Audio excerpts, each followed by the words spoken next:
Insert Psalm 23 here. For some reason, I thought I clicked go live, and I had not clicked go. The Lord is my shepherd.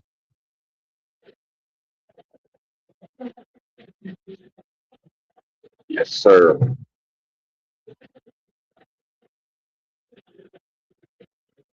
No chat today. I hope that's all right. I trust that that's all right.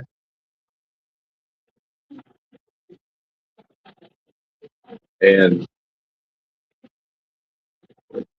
looking at my gas gauge, I don't know if we can make it. I marked out a fuel stop 155 miles away. I reckon we can make that. Let's see.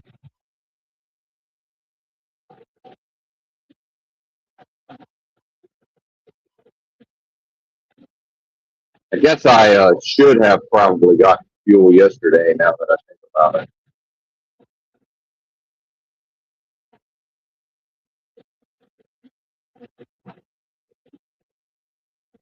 I think that in retrospect, that would have been a better play. Just left a Flying J in Emporia, Kansas. Shout out to the replay crew if such a thing still exists.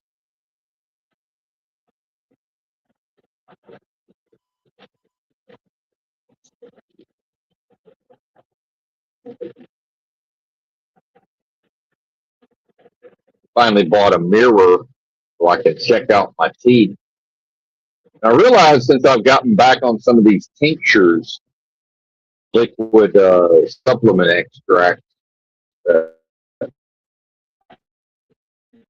my teeth, my bottom teeth, I wasn't aware of it.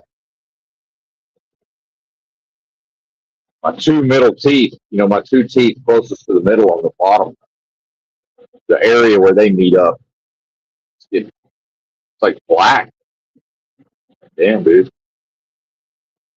That ain't cool.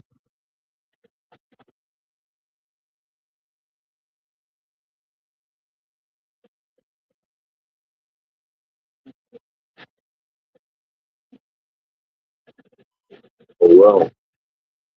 Maybe it'll lighten up over time. I'm not really into that teeth whitening. Mine are getting stained enough. It might give you time to look into something like that. I'd hate for them to end up looking worse. Might just roll with what I got.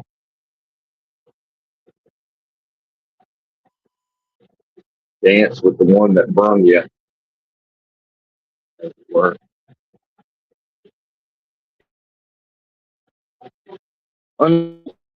actually, it's in here somewhere, I suppose.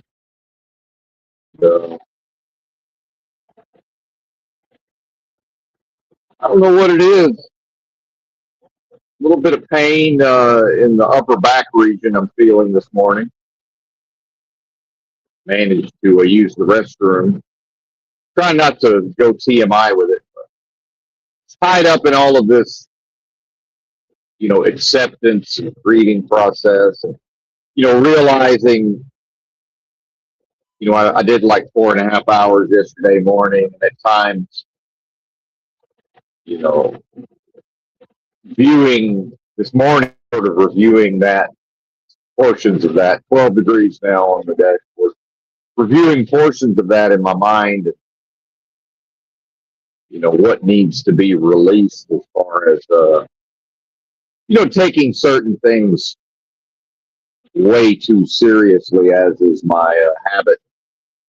I do tend to on the side.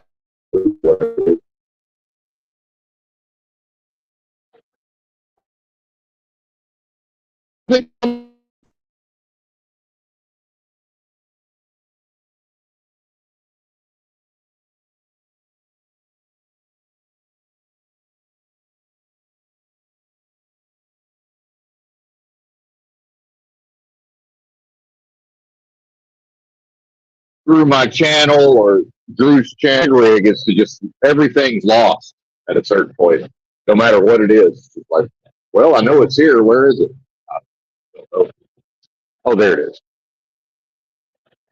Water. No, actually, that's not it. That's a new water. But open it up. Another one, I suppose. Why not?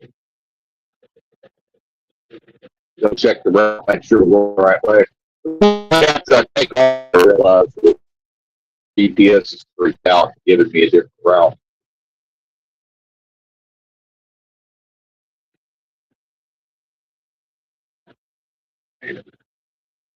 Okay, yeah, we're good.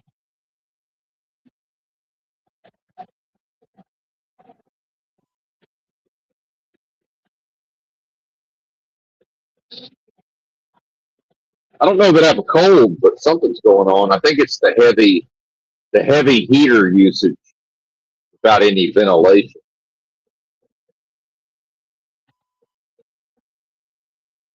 Probably going to have to start.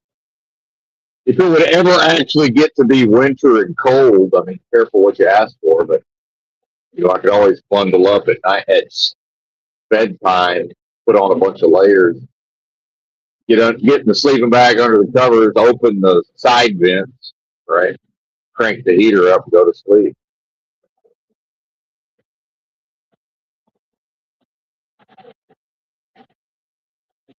It's a challenge to keep the internal temperature suitable for sleeping. And this is the main reason I don't like to work the summers. Is if I'm on my preferred schedule and I'm shutting down at the truck stop at noon at 2 p.m. It's just too fucking hot in the truck. Without if you idle the truck, then sure that'll work. But trying to use these APUs is just not sufficient.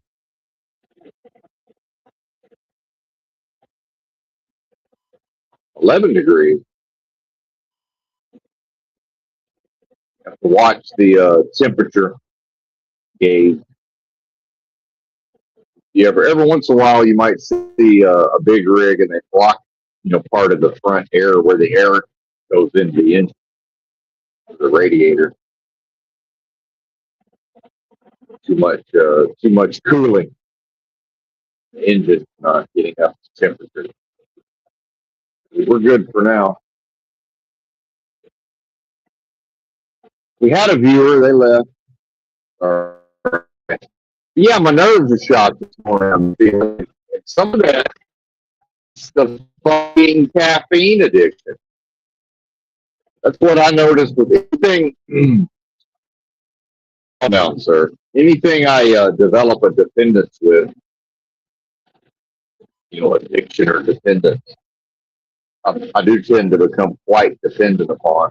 So one thing, if you've ever studied caffeine, the way caffeine addiction works is the craving, and a lot of this is tied up in, once the person is really hooked, and it's been the longest amount of time since they've had any caffeine, such as me right now, the body will artificially make me feel way shittier than I normally would. And then at a certain point, the individual realizes, oh, I haven't had my coffee. See, but to me, that's bullshit. I remember years ago, I used to drink so many sodas that I wasn't a coffee drinker. It was in my 20s, but I got a headache late in the day. I thought, why the fuck do I have a headache? Like, this is crazy. I don't usually get headaches.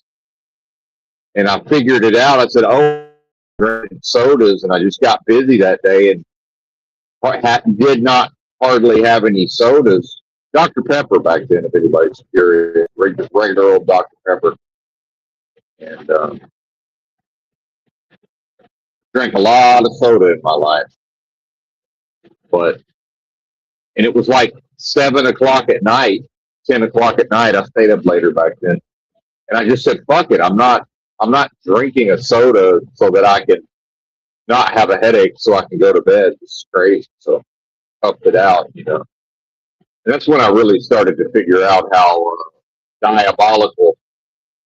I've been saying that word for a long time. I understand it's come into vogue, but diabolical, but just how pernicious caffeine addiction can be.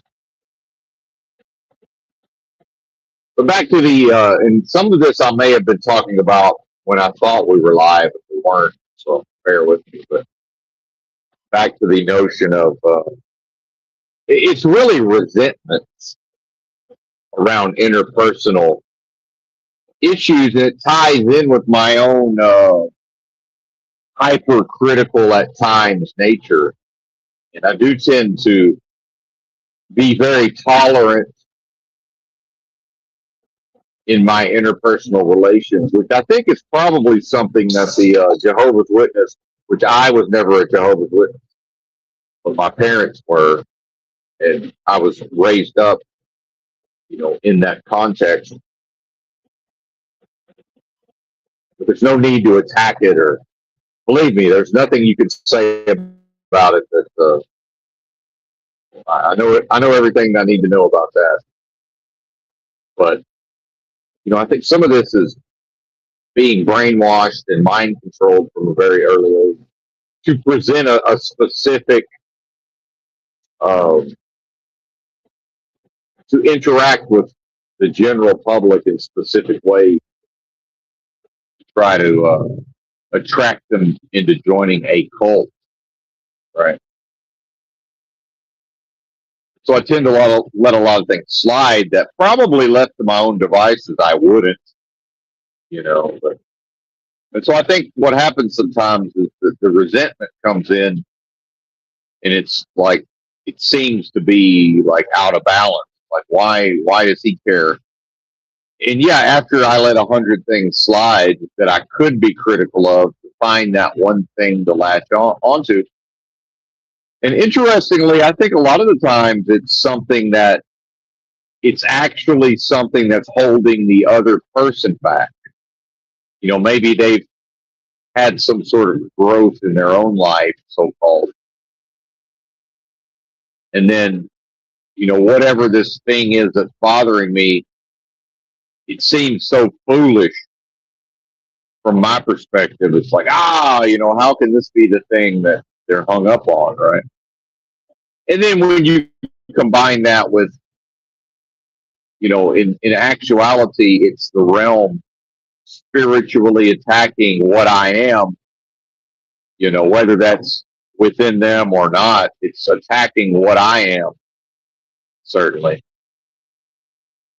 that indivisible force, but within the context of delusion and illusion, right? This place. Yeah, I feel like crap. This is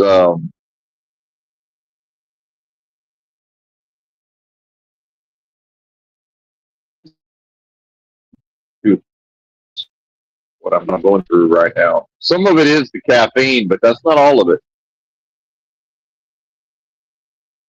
And I slept really good, but I probably should have gone to sleep earlier. But some of that is there's been so many times when I went to sleep way too early, and then I would wake up at like 10 p.m. or 9:45 p.m. and then to go back to sleep, if I've had enough sleep at 9:45 to go back to sleep for an hour and a half, then a lot of times I'll wake up groggy. So I think what happened here, I failed to trust that as I'm getting older and I'm getting better at resting, that in fact I probably would have slept till the same time, which was about 11:45 p.m. My morning. I probably would, if I'd gone to sleep at 3, I probably would have slept damn near to 11:30, at least till 11. And then I would have been able to, not have to rush through my morning routine. But I'm getting pretty quick at it, so that's not really a factor. But I think by the time I figured out it was time to go to sleep, it was like 6 p.m., which sounds early, but yeah, I'm looking at what, 5 hours of sleep, 4.5, 5 hours of sleep. But then you look at it with high quality sleep. So I think what's going on is the brain and the neuroplasticity and the cognition and all of this, that had enough sleep. And then the body is like, yo, man, we need more rest.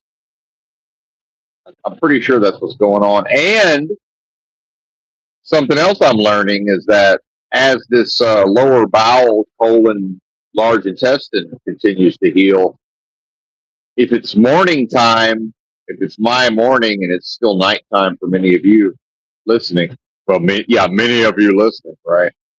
Ha ha ha. Hilarious.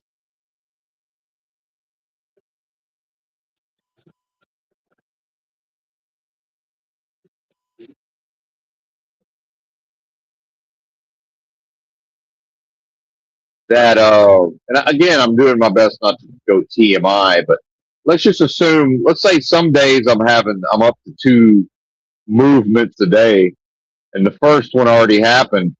So what I'm learning is if there's going to be a second one in a few hours, which there may very well may be, then in that interim time, lately I feel like crap. I'll feel exhausted. I'll feel kind of cranky and agitated, and that is the healing process. That's the detoxification. That's the body finally having healed enough and been supported restfully and all of these things. Say, okay, now the body is able to uh, release right through a emotional process, because it's never just, oh, the body has poison in it and it's got to get the poison out.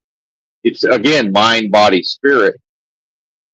So you have the actual toxic substances in the body, but then that's also energetically tied to certain low level forms, and then emotionally it's going to be tied to many things.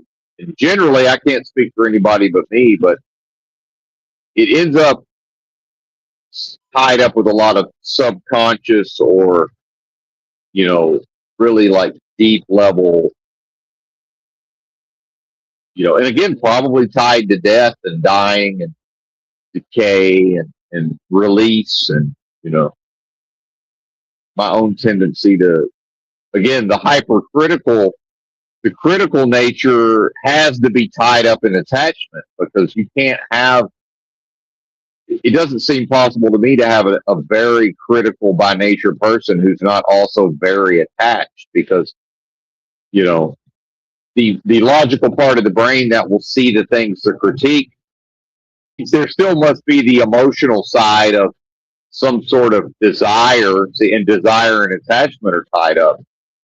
They're in league with one another. So the desire, without the desire, it's like, okay, the royal we sees the things to criticize, but can't be bothered. So then when the strong critical response, when that seems to be so over the top at times, like, okay, now I see, beginning to understand John 14:26 style, the Comforter, which is the Holy Ghost, is teaching me all things and bringing us to my remembrance. And so that's what's healing, if that makes sense. So, in fact, to undergo this process that I'm describing, it's necessary to experience those feelings in order that the body may dump those toxic substances that have probably been in my body for many, many, many years. And that actually ends up, the bile transports them into the feces, and then that's how they leave the body, right?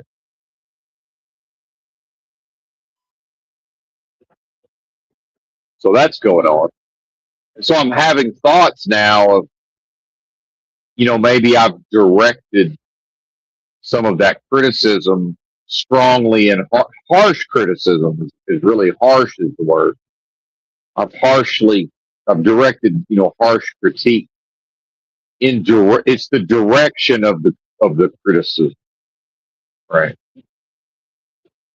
And some will direct that inwardly and not even know it. And, I've taught myself not to do that as much. And then, outwardly at a person, a specific person. That becomes inappropriate. Um, and specifically, this notion around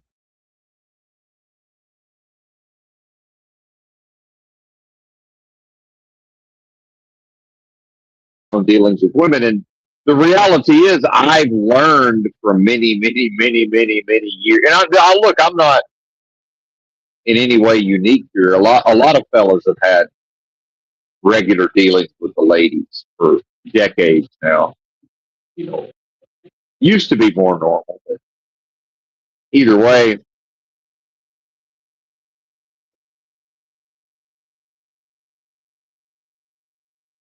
hmm, either way, um, I know for a fact that any of the blaming of women is just a mistake, right? Not, I'm not saying that an individual human is blameless. What I'm saying is this is something that the system promotes, and it reinforces the system, to further divide men and women from each other. And it took me a long time to train myself out of blaming women and having certain views of the so-called opposite sex at the level of, oh well, this is their fault.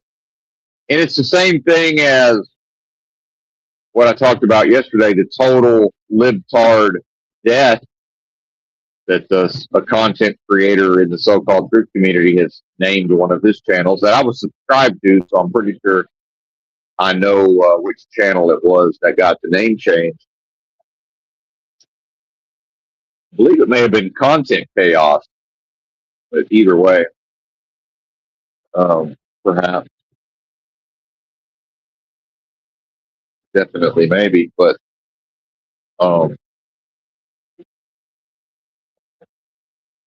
it's just things are, and it ties. See, this ties back to what I was talking about during the pandemic, where it was, oh, Benton's a doomer, Benton's a doomer, Benton's a doomer. It's like, well, I just patiently waited instead of, and I would push back a little bit, but at a certain point, at the most absurd moments of the pandemic, I said, listen, y'all have been calling me a doomer, not a doomer, by the way. However, at this point, I would say anybody who's not a doomer is just simply not living in reality. And you know what? They actually, most of them, this was on the old Chalk Body Outline Discord, most of them agreed with me. They said, you're right. I mean, we have to fall on our swords. They didn't say it that way, but it's like, yo, you're right, man. They stopped protesting at that point. I think they realized, yeah, he's right. To view what's happening and not through the doomer lens is a mistake. Like it's to not be accepting of reality. And so to me, I see the whole total libtard death, which is a great, again, shout out to the content creator, a very, talented, creative person that I have a lot of regard for in that vein. Right. That's a great way that sums up the whole thing, man. There's certainly large swaths of American society in 2026 that's the best way to describe society. And I don't mean half of it. I don't mean a third of it. I don't mean, oh, well, you got 1/3 Democrats, 1/3 Republicans, and 1/3 of the rest of us. It's just that's a great descriptor. Total libtard death. Absolutely. But then it sort of implies an enemy that were this enemy destroyed, that something would get fixed. If the realm is manifesting elements of total libtard death, the individuals whose creative force is being subverted into creating the realm on an ongoing basis, those are the beings that are responsible for the total libtard death. See? So if an individual is victimizing themselves by saying, well, look, society's fucked up in certain ways and college educated women are initiating 90% of the divorces, then it's the way the mind works is to say, okay, well, if we fix those 90% of college educated women, then now we fix marriage. That's not logical. And so that's what's making me angry. And that gets tied into what's going on in my lower bowels that is healing. Is now those stagnated emotions are like, oh, look, we've been waiting for an opportunity to be released. In my experience, and maybe this is not the case, but until I find a better way, the only way to clear, heal, and release these energies is they must be experienced, because the only reason they're there in the first place was through repression, and repression is always harmful to the individual. So these are stagnated, repressed energies, emotions, traumas, and that's why they're there, because attachment, because of desire, the desire to not experience those negative states, that caused me to hang on to those energetic forms for decades. And so now, in order to release and clear them, I know no other way than to experience them, and I'm bravely willing. A lot of people still won't, even in trying to unrepress, that pattern is so strong. When the feeling comes up, they will then repress having brought it to the floor to deal with it, they will repress it again, right? I taught myself many years ago, just, hey, you will not repress, sir. Meaning I've committed myself to fucking dealing with it in the moment. Now, some of this is then, yes, in the moment, I end up saying a bunch of things that I don't really mean at times. And some of that is because I just simply refuse to repress this. And some of that is, I need to get it off my chest. The issue for me is I'm not, or out of my colon in this case, but is that I'm not properly, at least initially, I'm not properly expressing myself, which is, I understand that sounds feminine. It is feminine. It's supposed to be feminine. Repressing the feminine is not masculine, gentlemen. Again, Musashi, the greatest, supposedly the greatest samurai, one of the greatest samurai duelists of feudal Japan, chopping heads. If you walked around with him for a month or two, you might get the impression that you might look at something that was going on and go, well, this is feminine. And he would be like, what are you talking about? You don't even, he would say, what are you talking about? You think repressing masculinity it's not, it's a fundamental misunderstanding. See, I'm sort of lost in my own sauce at this time, but that's how subtle the interplay of the yang and the yin is, and the back and the forth. And when you look at the yin and the yang, that the circle, there's a drop of each, within the halves, right? And that's to me a nod to the subtleties, right? The interplay, the subtle interplays between the two. He's like, listen, there's a lot of confusion around not understanding that to express in a masculine way is not to repress the feminine, and vice versa. So, in order to defeat his opponents, Musashi strategically identified, he must master the feminine to the same degree of the mastery of the masculinity, because guess what? Whoever he's dueling in whatever town, one horse town he's just wandered into, that person is the highest level duelist, because they've already chopped the heads of everybody else was a skilled duelist. So they've already made their bones. They've mastered the masculine side of things. So Musashi would have understood, if I'm going to go into their town and I must chop their head, Art of War style, first the warrior places himself beyond the possibility of defeat. Well, that means he's going to accept whatever he has to accept through the feminine form, and he's going to deal with it and not repress it, in order that when he faces off with the county fucking champion or whatever, the prefect, maybe, I don't know, what's the fuck is the, I think that's a county official, prefect. Either way, I'm just trying to show off. and that's not Japanese, but they got their own. They have their own deal going on in feudal Japan.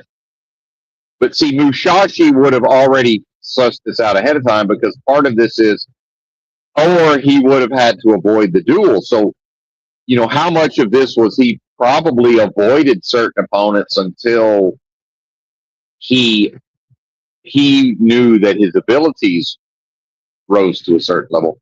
And so, yeah, early on, a lot of the mastery comes through the mastery of the masculine, certainly. And we want to do that, see?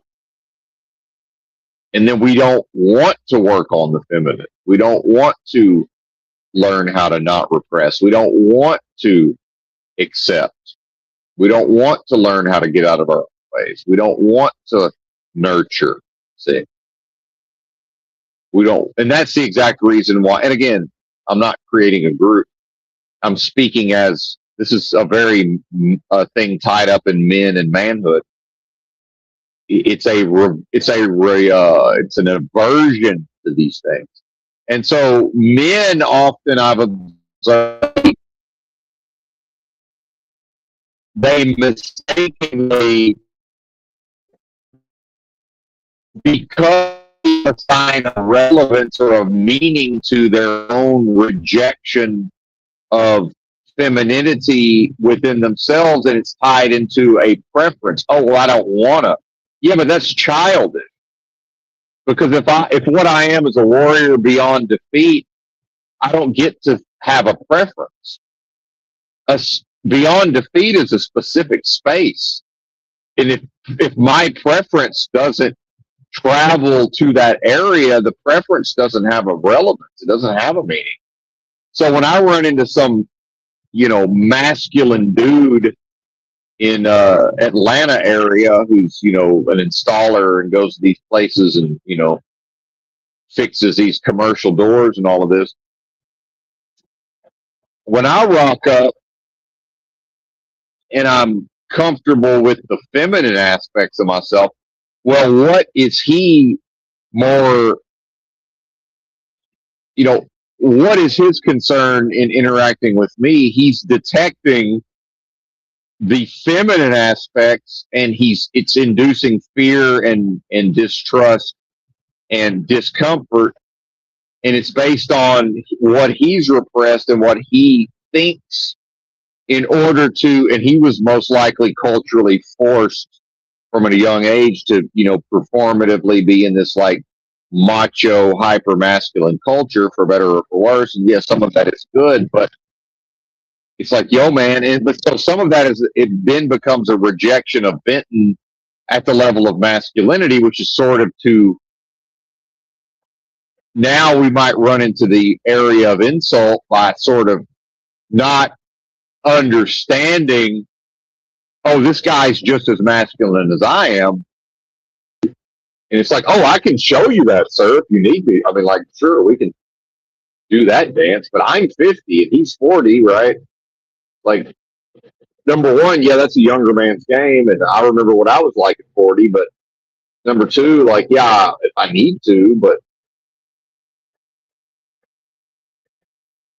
why, it's not my fault he wasn't around all those times I proved my dominance, which I don't even like that concept. That's ridiculous. But yeah, dominant motherfucker, Jack, and just by nature, without the culture, without my father being overbearing. This just came with the package.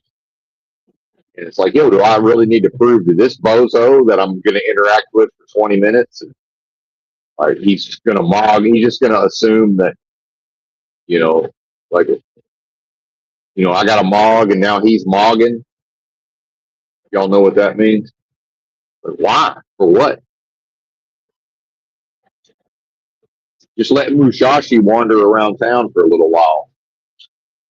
He'll chop somebody's head eventually, prove what he is, but this may not be the time or place, right? And it's that distrust. And so what is trust? It's feminine. And so men want to talk about honor and integrity and loyalty.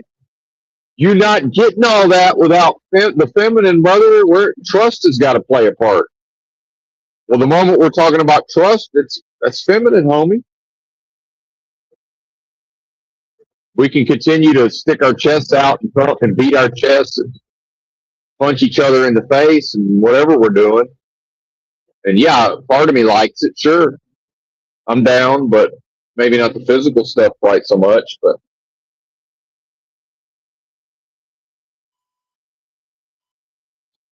I'd like to think I'm aging out of all of that. And so I see the same thing with the male female dynamics. It's like, listen, man, like to blame women, that's to defeat oneself. That's to be one's own undoing. That's man's best friend. It's not the dog. I mean, think about that. Your best friend is a woman. And I don't mean to hang out with. I'm talking about when the chips are down. When the chips were down, when I lived out of a backpack, traveled the country, and in some way trusted that, hey, the shit's going to work out, man. And place myself beyond the possibility of defeat. You know, my best friend ended up being a woman a lot of the time. You know, men being around men's that's completely separate. That's a completely different beast. You know, and yeah, a woman can backstab and be sneaky and all of these things too, but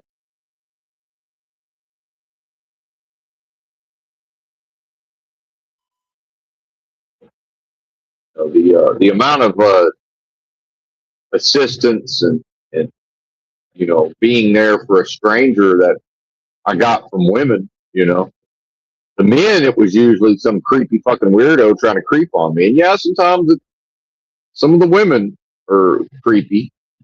Also, let's don't get it twisted, but usually not.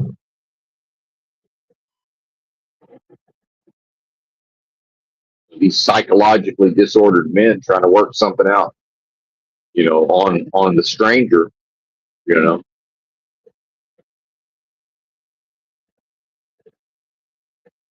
And so, part of that is my own caring for my fellow human is once I know that they're making this error of blaming women, but then I had years of bitterness to some extent tied up in my own view of women, right? Although not fully and not as deeply entrenched as some fellows, but it's just as much of a mistake as just blame all of society's ills on Democrats. And now I see it in the YouTube comments. People, unexamined, it's like, oh, look, a body cam video of the Arkansas DOT caught a guy at the way station. He's a foreigner, and now they towed his truck and all of this.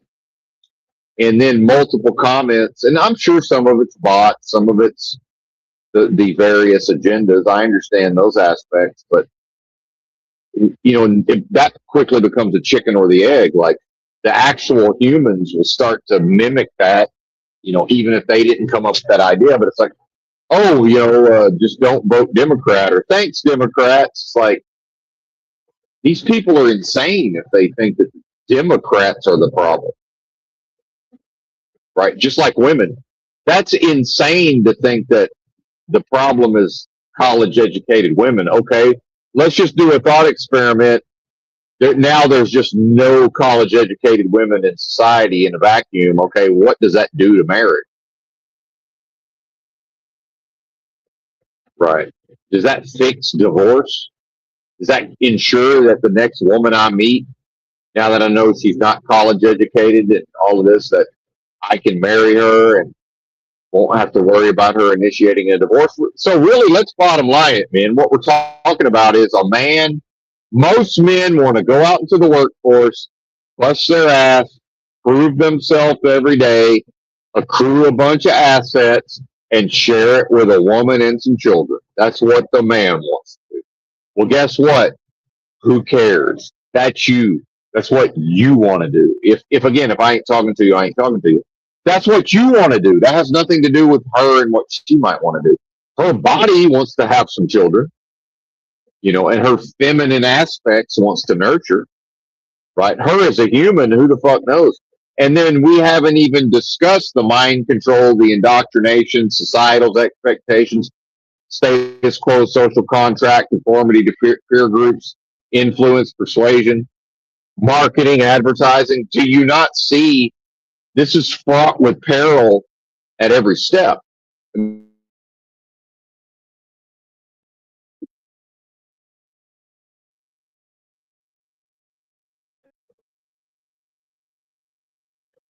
So to interface with all of that without doing what the realm wants is, let's just distill it all down to, well, don't vote for Democrats. So my mind understands that to boil it all down to don't vote for Democrats, that's a dismissal of everything that I just acknowledged. And to not acknowledge those things, that is to be one's own undoing. That's to defeat oneself. Well, what I am will never know defeat. And Benton, the motto of, and again, I don't want to bring it to this idea of astrology and all of this, but the strong masculine spirit, in my case, if you look at astrological signs, it's sort of a flavor. Well, the flavor of my masculinity is Leo and fire, and it's I will, motherfucker. So when I need to express myself in a masculine way, it's like, motherfucker, this is what I will do. Oh, this bozo wants some? Well, I will square off with this bozo. And like Mushashi, I will, at some point, at the most opportune moment, shoo, I'll unsheath my sword and I will chop this motherfucker's head off, metaphorically. And he probably won't see it coming. He'll hear the shing and think, what happened? And his head's on the ground. And he's like looking up at his body going, is that my body? What the fuck happened? He won't even know what hit him. My mind is my weapon. He didn't even know he was having a duel. Because when Mushashi's hanging out in the back alley eating the bowl of rice that some woman brought him in his rags, right? And people think he's a joke, right? He's already interacted with enough people that the duel's already happening, see? And his opponent doesn't even know it. So the feminine part of this is Mushashi would have understood, he's always, the duel is never ends. The duel is always going on. And the feminine aspects is to accept this and to accept how people treat him because of his rags or his, the feminine aspects. And, maybe his culture back then was a little more accepting of these things also. See, I know and I trust the warrior spirit is there. It's proven and it's there. See? And when it's time, it will do what must be done. And again, when women start to get freaked out and think, oh, wait a minute, maybe we do need a man, and they say, look, that's a man, and they look at me, that's what they detect. Oh, that masculine spirit is there, and when it needs to be called upon, when she needs it, it will do whatever needs to be. It will, right? Period, end of story. That's all they care about. Will this motherfucker do the thing when it's time to do the thing? I'm free to be I'm free to be over the top comical and dare I say feminine in my presentment. It doesn't fucking matter, right? And so the local workman and the local blacksmith or whoever, if he sees Mushashi accepting the bowl of rice, and he's like, oh, yeah, look at this guy, he won't even work for his food, all this. I don't know, Mushashi's carrying around a sword, some blacksmith somewhere, somebody, somehow he came up with enough resources to have, this badass sword, right? And it's got to be sharp and it's got to meet certain requirements. And, he's living at the lowest levels of society. Nobody can get that sword away from him. You know, every time Musashi lays his head down, somebody's going to want that sword. Right. You know, that ain't feminine. How's Musashi going to lay down on the cobblestone or whatever, the back alleys, get a good night's sleep? You know, but maybe there's a woman somewhere. Maybe there's a widow woman that says, well, you can sleep in my back room, whatever, you know. Musashi is basically a hobo, you know, in American parlance. And now people don't even know what a hobo is. And, you know, some of this is rhetorical. I understand, you know, over at Landry's channel, Modern Men Lost Again, he probably knows what a hobo is. You might just be asking for effect. But he's like, what's a hobo? Somebody mentioned, I think King Stephen mentioned a hobo. A hobo is an itinerant worker, right? A vagabond, one who travels for work. And they were created by the Depression in large measure, or at least popularized, because it was men who wanted to work. But when the economy collapsed in their town, you know, you've always had men who was just like, yeah, I'll do a day's work, but I don't really give a fuck about craftsmanship. I don't really care about, as long as I can feed myself, they don't give a fuck if they make half the wage of the local blacksmith.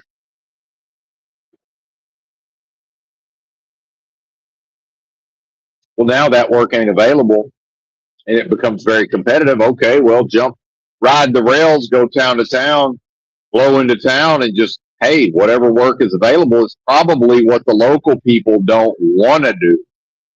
Because in the Depression and everybody's scrambling to find some way to get paid, whatever's available is probably just, it's so undesirable, or just they're unwilling to do it for that amount of money. So it's like the hobo's like, yeah, you know, I'll fucking do whatever you need me to do.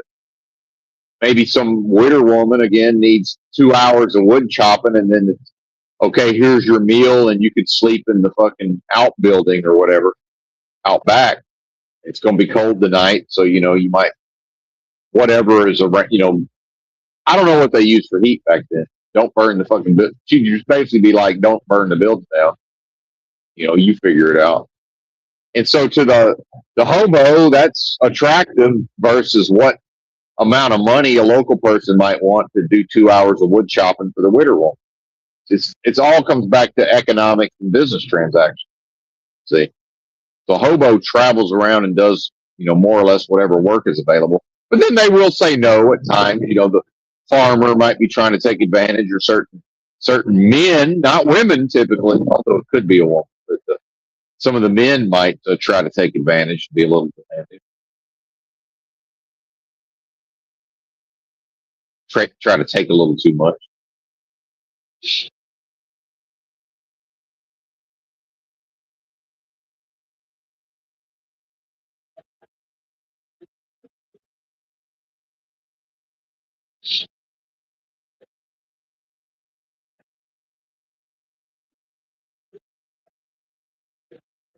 And the reality is, like, it doesn't matter, right? This whole, you know, it is repressive, this idea of, you know, having to sort of keep up a certain type of masculine presence, or, you know, again, it's like methinks thou doth protest too much.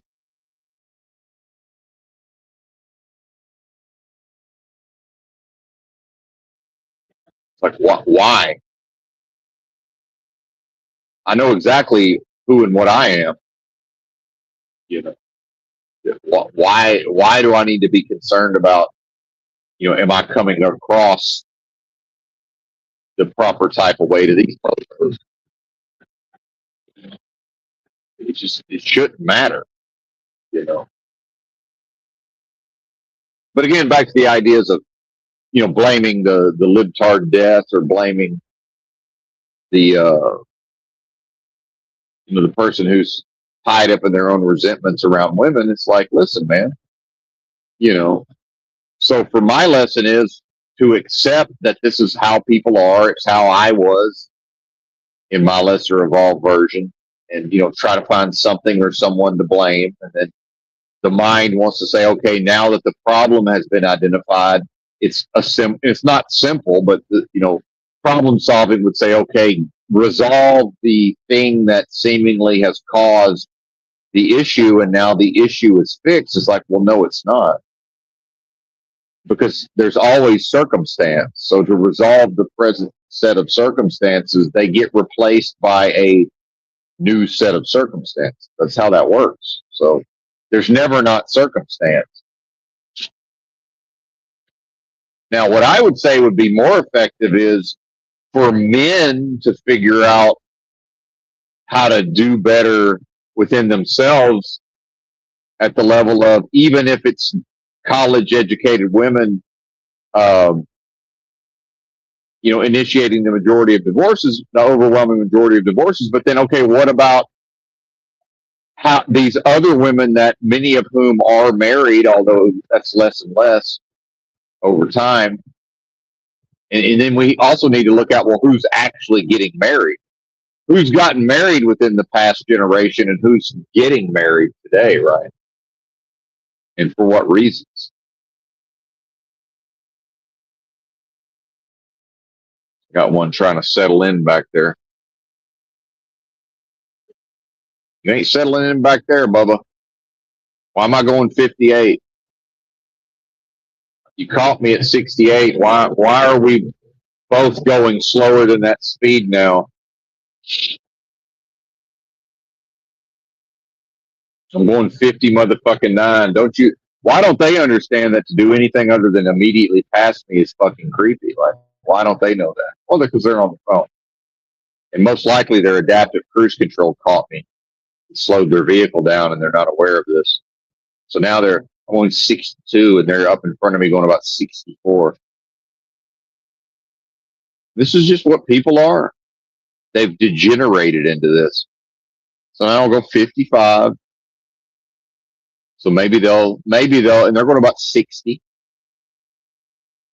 So they were going probably speed limit 75. I don't know how fast they went to catch me, but they're up there going about 60. They probably haven't figured out they need to reactivate their cruise control. Now, really, if I was really on my game, I would have just switched to the fast lane, and their cruise control would have just sped them back up to 75, and they would have went around me on the right. That's a high level maneuver that I do sometimes. But, we'll just keep America moving by slowing down big rigs. And I don't do this often, but I watch some big rig crashes on YouTube. And a lot of it's, dash cam. So it's from the driver's perspective. And I'm just like, most of these guys just can't fucking drive. I'm looking at it going like, a lot of this is avoidable. That these are just not very good truck drivers. You can say, oh, they must be foreign. Well, some of them's not foreign. Some of them are. Some of those foreigners can drive their asses off. But yeah, some of them are terrible. Some of them are shite also.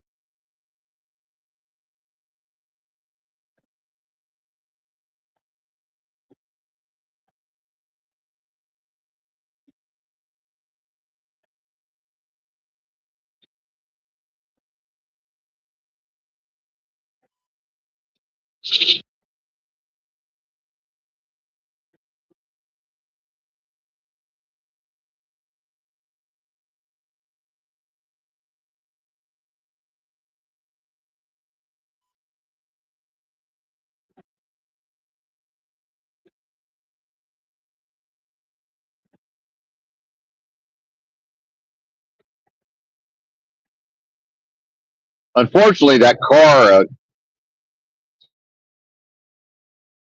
or I allowed them to disrupt it.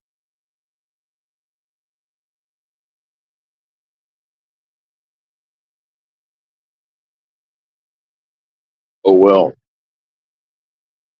And of course, they slowed me down enough that it's now happening again. Because of course it is. If these cars would just leave me the fuck alone, my job would be much easier. But they won't, because they can't, because they're humans. Errors of the flesh. Right. This is their fallen, dead flesh doing these things ultimately.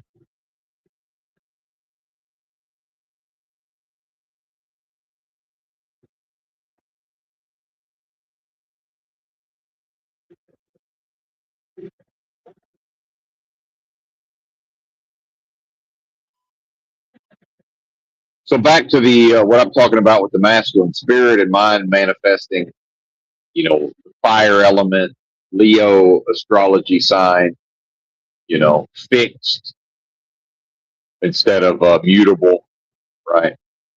It's all the strongest traits. Leo is all the strongest. It's not the strongest sign. I believe it's number 2. I think, or powerful. It's the number 2. I think Scorpio's number 1. If I'm not misremembering. I think you got Scorpio, then Leo.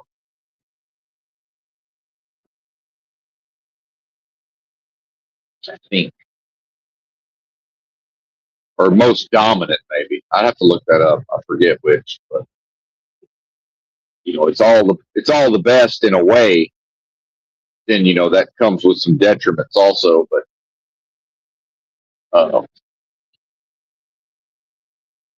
it's a masculine sign. It's a fixed sign. It's a fire sign, and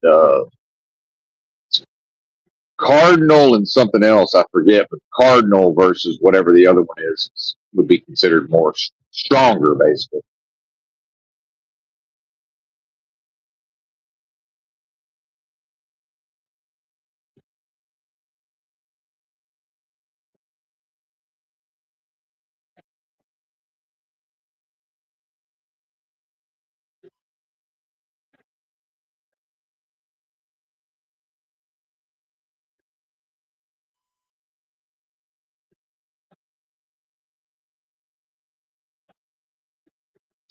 So for me, the mastery, not a lot of effort needs to be put in to master a lot of these masculine characteristics. A lot of it's just already there, right? And not a lot of work has to be done. Someone say, "Oh, well, you're lucky." It's like, well, except that it comes along with all of these detriments. It comes along with all of these challenges, right? No lunches are free.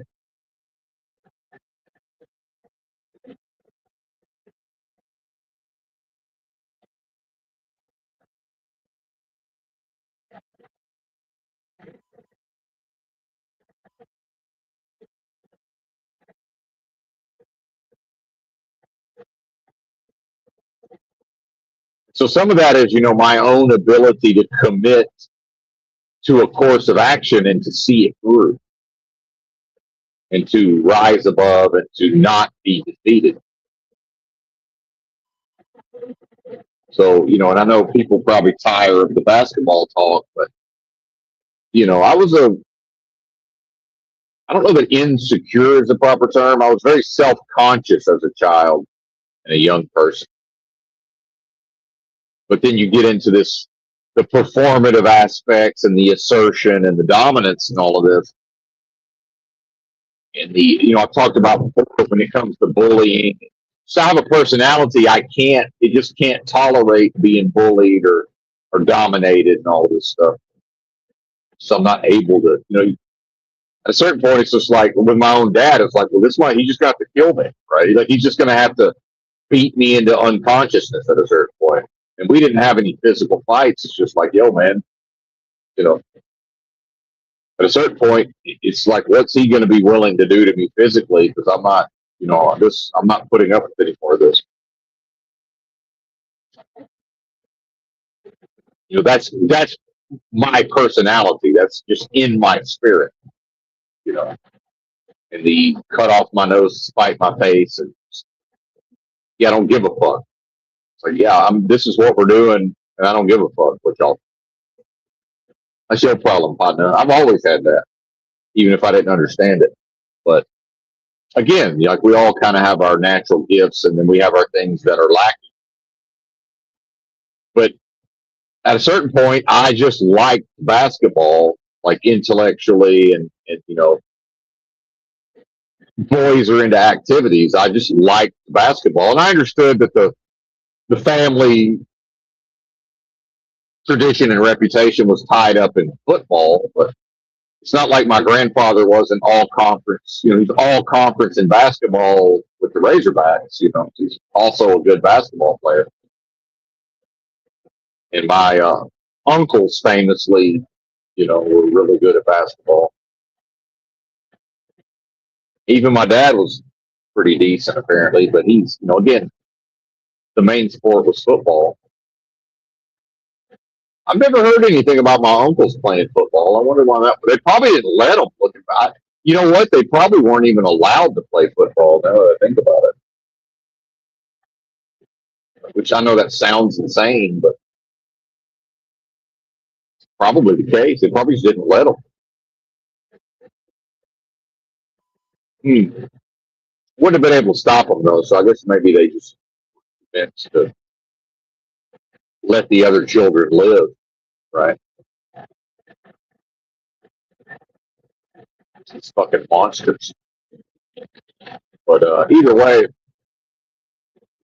I can't ever emphasize enough just my dad's oldest twin brothers, just complete and total, just monsters, absolute physical fucking just unbelievable, right?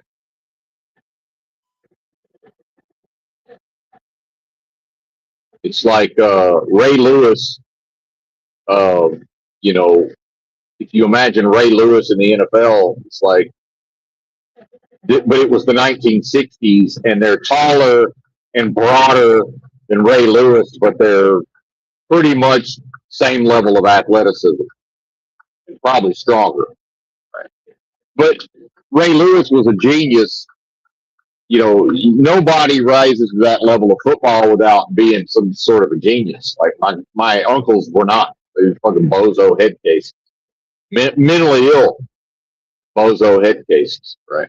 So it's a physical, thing more so than a, mental thing. If that makes sense. You got to have the whole thing to rise to the highest level.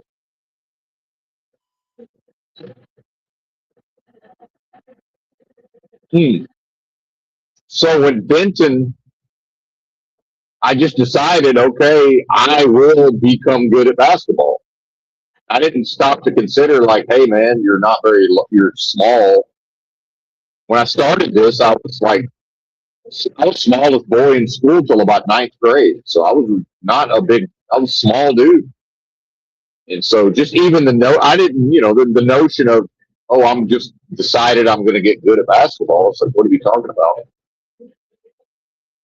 And that's what I did. I willed myself into becoming good. And yeah, I do have some physical talents from the bloodline and the heritage and all of this. Yeah, sure. But not enough, for that to be the relevant thing.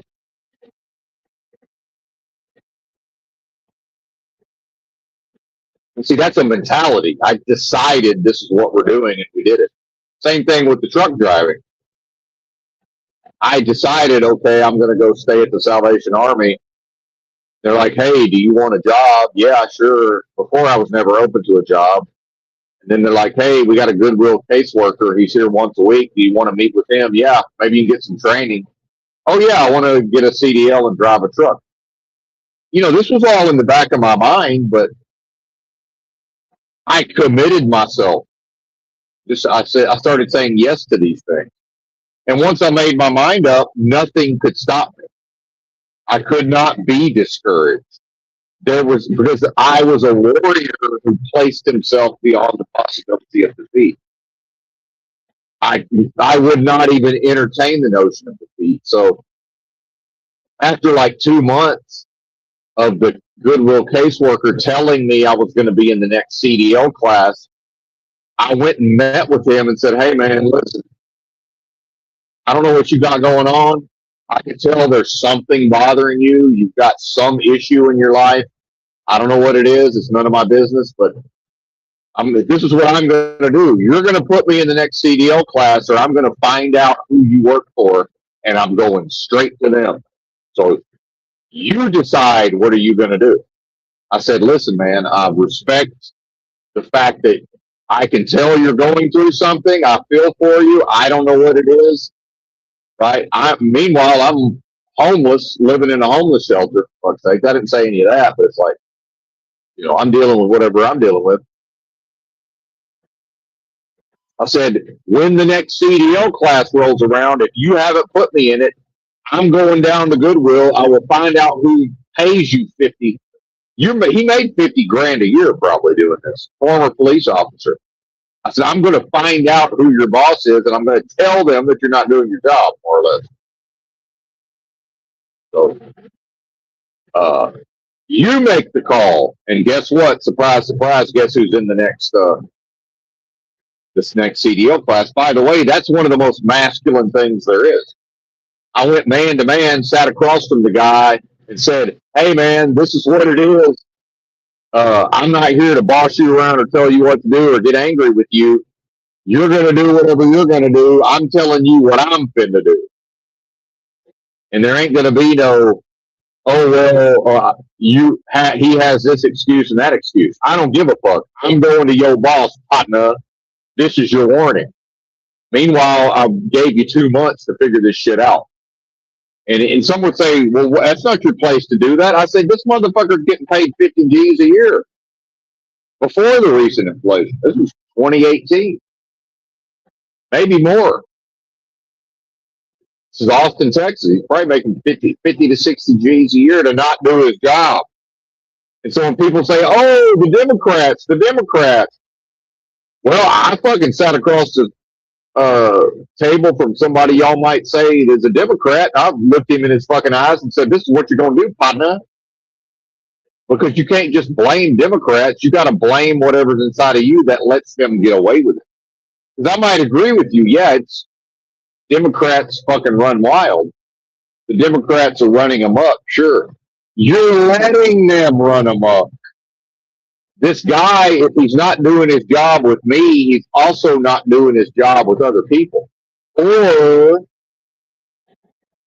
he's dealing with a bunch of manipulative homeless people who are all skipping to the fucking head of the line because they're manipulating him, probably. And he seemed like about half a fag, so maybe he's dealing with a bunch of drug users or whatever. And I don't know what they're doing in their private time. I have no fucking, it's none of my business. But all I know is I will break my foot off in your ass, partner. We call that stand. I stood on his desk. And I said, this is what's going to happen.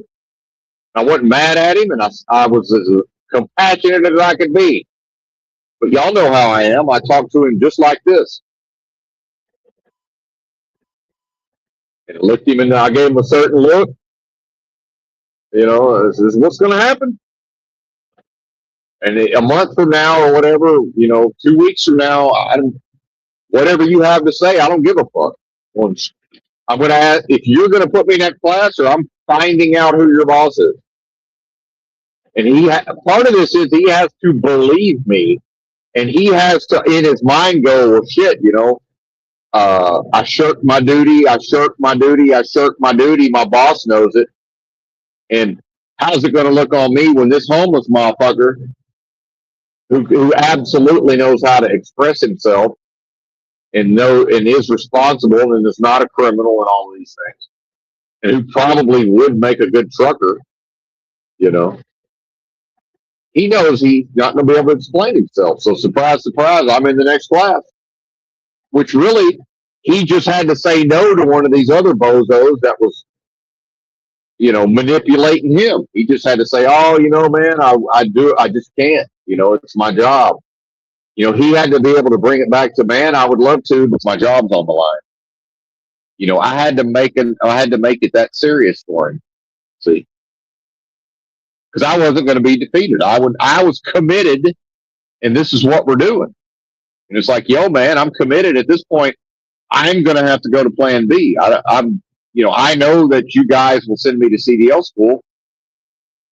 Now, here's what conventional wisdom would say. Oh, just go to the big companies. They'll send you to school for free. No, they won't. The big school doesn't send anybody to school. The big company doesn't send anybody to school for free. That's a lie. It's free if you work for them for between 12 and 16 months or 18 months. Otherwise, if you don't meet your obligation, you pay they ding your credit to the full tune of the value of the school. Back then, typically about 5 G's. Goodwill paid $3,500 for me to go to truck driving school, and it was most likely a better school than whatever the big company would have put me through. Because the big company is going to say, look, we just need y'all to pass them off to us with their CLP and we'll do the rest. Right? The CDL school I attended doesn't know, am I going to go drive a bus? Did I buy my own dump truck and I'm going to be driving around Austin? You know, they got to actually teach me a thing or two. Not necessarily how to be a truck driver, but, you know, how to meet what the government requires. See, not just to get the piece of paper and then be trained up by a mega carrier. See, and I ended up going to a mega carrier and let them train me, sure. But then 3 months in, when they started tripping, and I was just like, no, this is crazy. I'm not doing this. Well, I probably wouldn't have felt like I had the right. I probably wouldn't have felt comfortable telling them no if I thought, well, now they're going to try to come after me with these 5 Gs. You know, and someone would say, well, who cares? Your credit's bad anyway. I was like, yeah, well, you know, I understand. However, at some point, maybe somebody will successfully garnish my wages. I don't know what might happen in the future. How can I know? It's not a good idea. And some people strategically just say, fuck it, we're just gonna screw over the trucking company and use them for free school. And fair enough, but I didn't want to do this. Less than ideal from my perspective. Anyway, hang on. Give me a second here. There ain't no shoulder.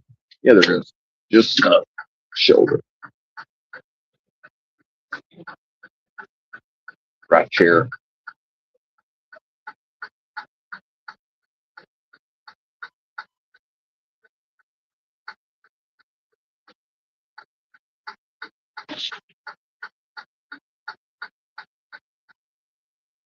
So that's what I mean about, you know, the masculinity and all of this. Like, that's always been, you know, ever since my hormones kicked in my teenage years, that's just there. I don't have to even think about it.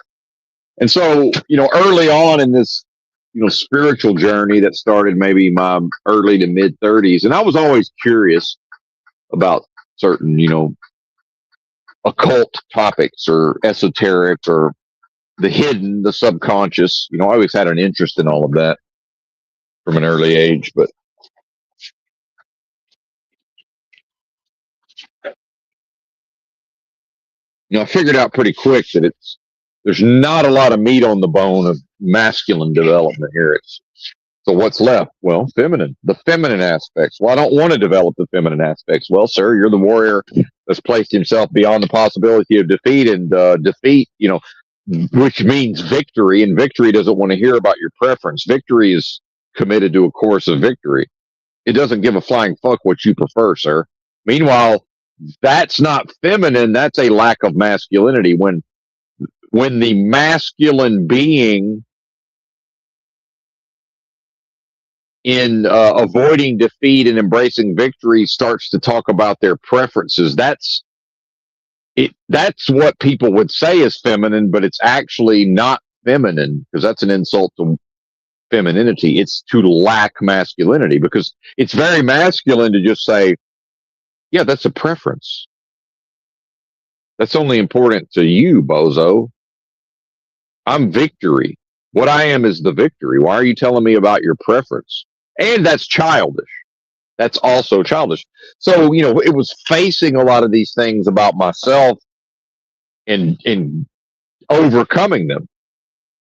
Now, some of that is that, yeah, I do have an inborn. I've always responded favorably to self-denial, discipline. You know, not in a sexual, not in a sexual.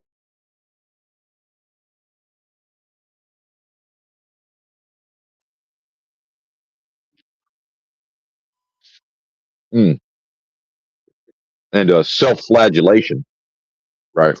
Being hard on oneself, ruling oneself with an iron fist. You know,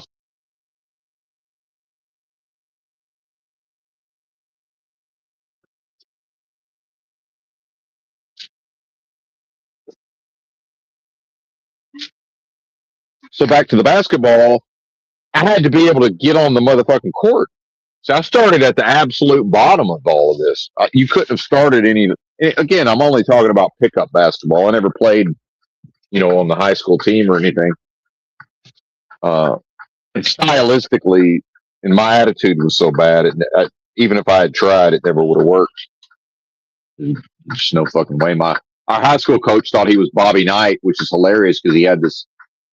My high school, for some reason, had this stable of athletes for the size of the school. He should have been running and gunning, but he thought he was Bobby Knight. And we had two really good big white boy centers that couldn't fucking, they had like no foot speed. So that was, he centered the team around them, which is fine. I mean, they did good, but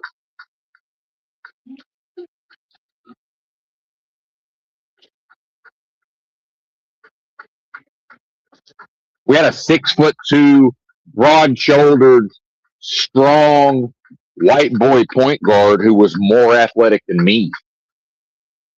Ty Herring. Yeah, I would have to wait for him to graduate to even fucking play. It's like, and I'm undersized, right? But the coach thinks he's Bobby Knight. That's great. Moron. Anyway, that's his team. That was his team. So just stupid.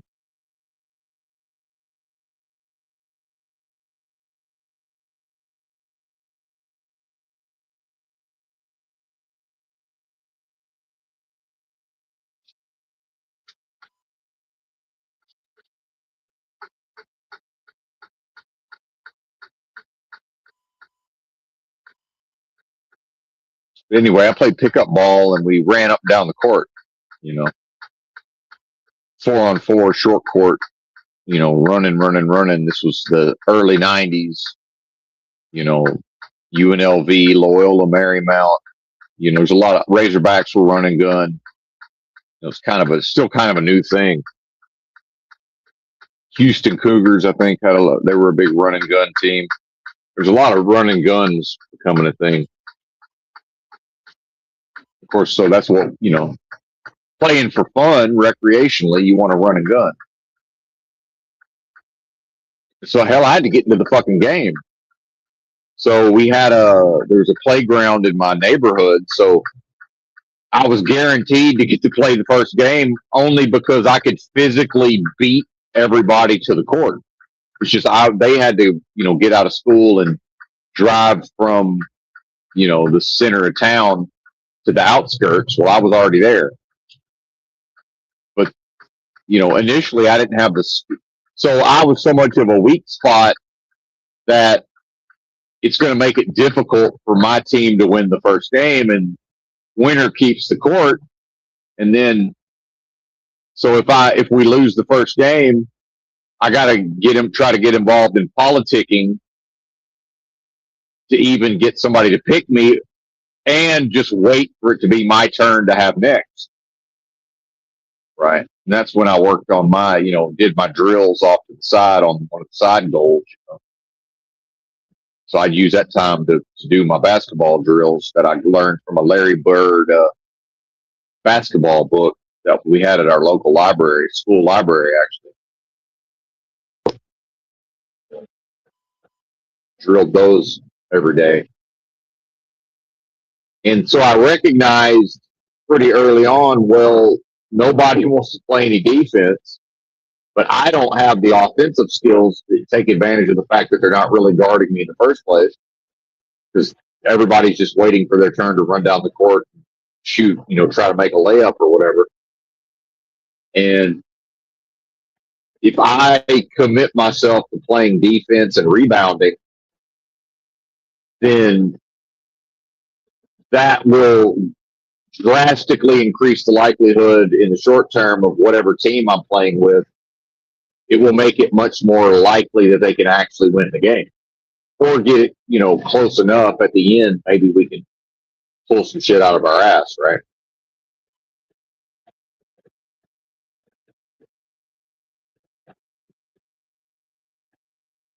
And then just sort of naturally understanding if I'm the one bringing the ball up the court every time and, I'm doing a lot, I'm directing the offense, then, I can take advantage of these mismatches if I have a player on my team that the other team can't really stop. And remember, nobody's really trying to play D anyway.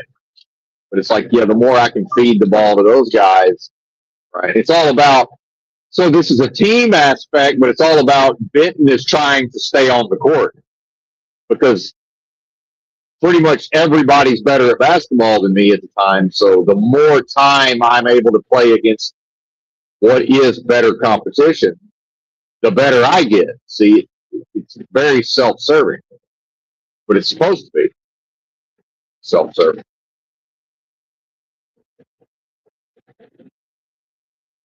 So somehow I just understood all of these things, but I never stopped to ask myself, well, I don't want to play defense. No, I just decided I was going to play the hardest defense I could. I was going to hustle for every loose ball. I was going to challenge everything. The person I was defending, I was going to challenge everything they did. And the Razorbacks, it also helped. This is how they made their reputation with Nolan Richardson, just D'ing the fuck out of everybody all game long, 40 minutes of hell. So that helped. So that sort of modeled the spirit and the mentality. And I was a huge, college basketball fan. So we had, I was reading the newspaper every week and listening to Nolan on the radio or on the TV talking, constantly preaching this effort and fatigue makes cowards of us all type shit, wearing down your opponent and all that. Which is real because remember, all they want to do is run down the court and try to make a layup. It's like, well, fuck, now we got this insane white boy is like all over us when we're trying to dribble up the court, It's like I'm here like a fucking maniac trying to keep them from inbounding the ball every time. And that is also contagious. And then is the other team. So eventually, over a period of time, I settled in with the 3 other guys that I played with as much as possible. We all played together. And see, that becomes contagious where, they're not. And so I was almost like the Dennis Rodman out there. But remember, there wasn't really a Dennis Rodman yet. This was how early this was. But it's like I'm just out there killing myself every play of every game because I've decided this is what we're doing. So, and that's the value in the lessons is, I had to work. Initially, I had to work that hard. And then by the time I had the skills to not have to work that hard, it was just such a habit, I was going to do it anyway.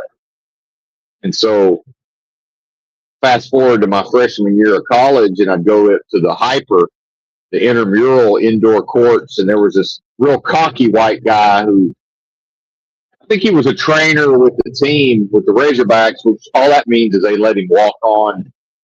And, he would get to practice with the team occasionally. It was basically a glorified water boy.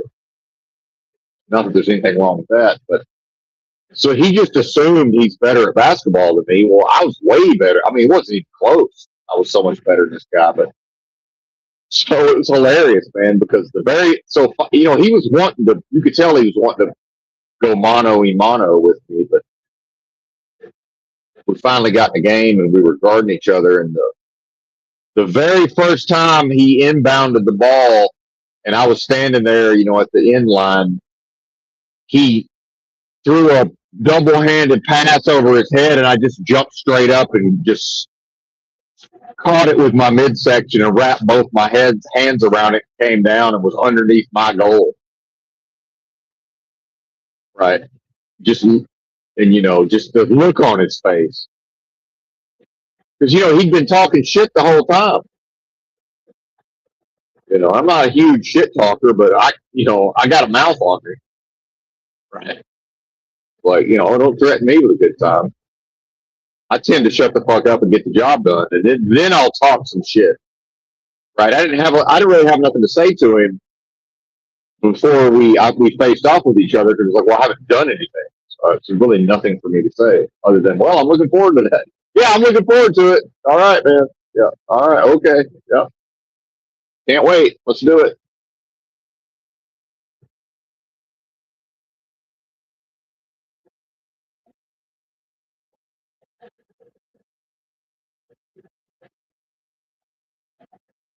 And that sets the standard. Okay, you're really gonna D me up like I just D'd you up, and some cocky black Ponce de Leon Clark. He was going to be a cornerback with the Razorbacks, a walk on, something of a stud athlete to some extent, at least at the high school level. I think he's from like Dumas or somewhere, not too far from my hometown. And I'd never known him before college. And he was, man, I don't know why, he just didn't like me. He tried to punk me, and he was just real aggressive towards me. I think it's because some of the girls liked me. I never saw him with any girls, but I don't know what it was. But so we had a little half court out there at the dorm, and I think we were playing 3-on-3, and he got out there, and of course, I'm just like, I got Ponce, I couldn't fucking wait. And first time he went up for a shot against me, he thinks, oh, I'm going to shoot one in the white boy's face. I just went right up with him and watched my hand, my gigantic mitt, fucking, as he's trying to release the ball, there's my hand on the ball. Just came down and looked at him like, all right, man, what are we doing? And just, again, the look on his face, and it's like, yo, man, Benton here, Jack. What do you think this is? And the blacks always underestimate the white boys anyway.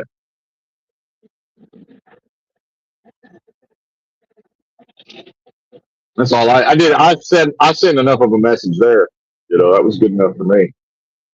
I didn't feel the need to. I just wanted him up off of me. It's like, next time I see this motherfucker, just keep it moving. He always had something to say to me. Every time he saw me, he didn't have so much to say after that. Because he knows I can be like, well, you want to go back out to the court and watch me block some more of your shots? I don't know, man.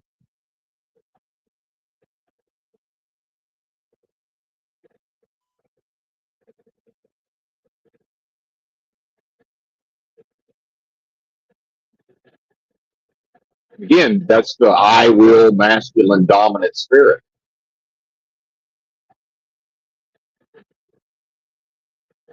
So the mastery, once the early manhood stages are completed, and some guys need to go back and sort of, brush up on some of that, sure. And, now we got this, I'll borrow a term from another content creator in the space, the spirit of their mamas. I had the great blessing of, I got to grow up separate from mama's feelings, other than, if we all had to go on a family trip or something, her anxieties would typically take center stage on the car trips. But, other than the limited times I had no choice, I had nothing to do with my mom's emotions growing up. It was not a factor. She was going through whatever she was going through. It had nothing to do with me. I wasn't involved. And now I see in a lot of the young males, they grow up, and a lot of their growing up and a lot of their interactions, it gets tied into mommy's emotions, right? That's a mistake. And see, that's dad's job, and that's the failure of fathers. That's not Democrats failing.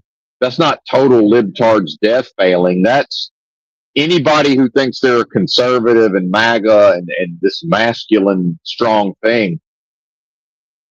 That's the failure of whatever that is. See?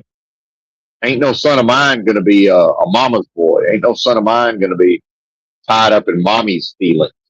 And you see it. I see it in society. I see it in just in people's interactions. It's all this, and you can see it in a male when you can tell he's grown up, having to be preoccupied with mommy's moods. It's like, it's not right, man. It's bad.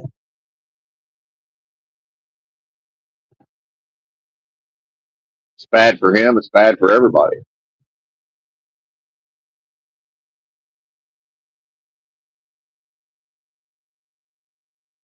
Mommy's emotions.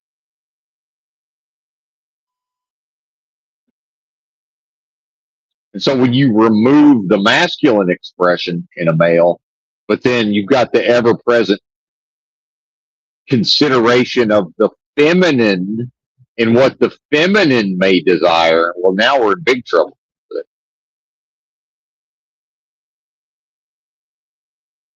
And see, now we end up with Benton being spiritually attacked on an elevator at the main library in Austin downtown. And because I'm considerate, some old lady with a walker gets on the elevator, and so I immediately put myself in the back corner. I can't physically I can't make more space for her. Well, in her world is she gets onto an elevator and people don't make space for her, and so her move is to turn around and back up until they back up. It's like, hey, bitch, I'm already in the corner. You're fucking. How about you get up off me, right?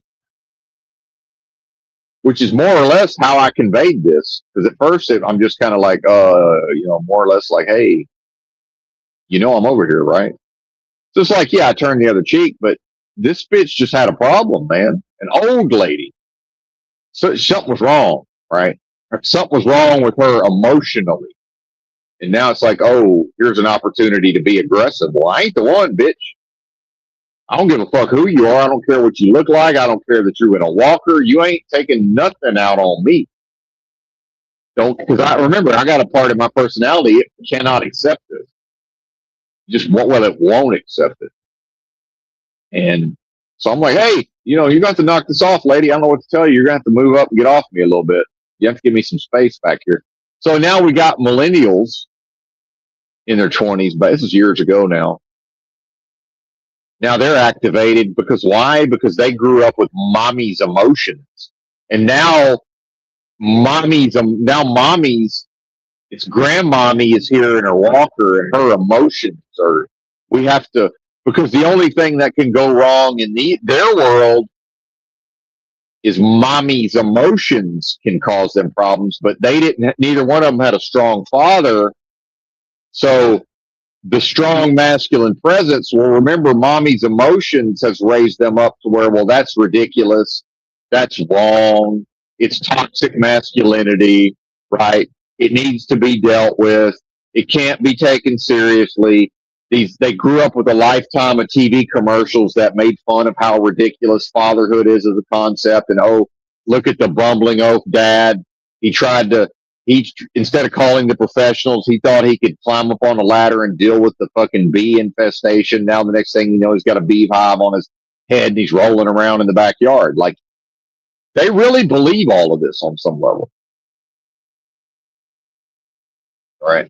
And so they start tripping a little bit, and I'm just looking at them and I go, hey man, I was just saying, it's got none of your business. Like, what are you doing? I know I'm a man and they're not. They're not men. So I'm basically looking at them like, yo, I don't know what's going on here. This is none of your business. Which is like, hey man, 2 rules of business. Number 1, mind your own. Number 2, stay the fuck up out of mine. Like, they haven't even gotten to that level of masculinity yet.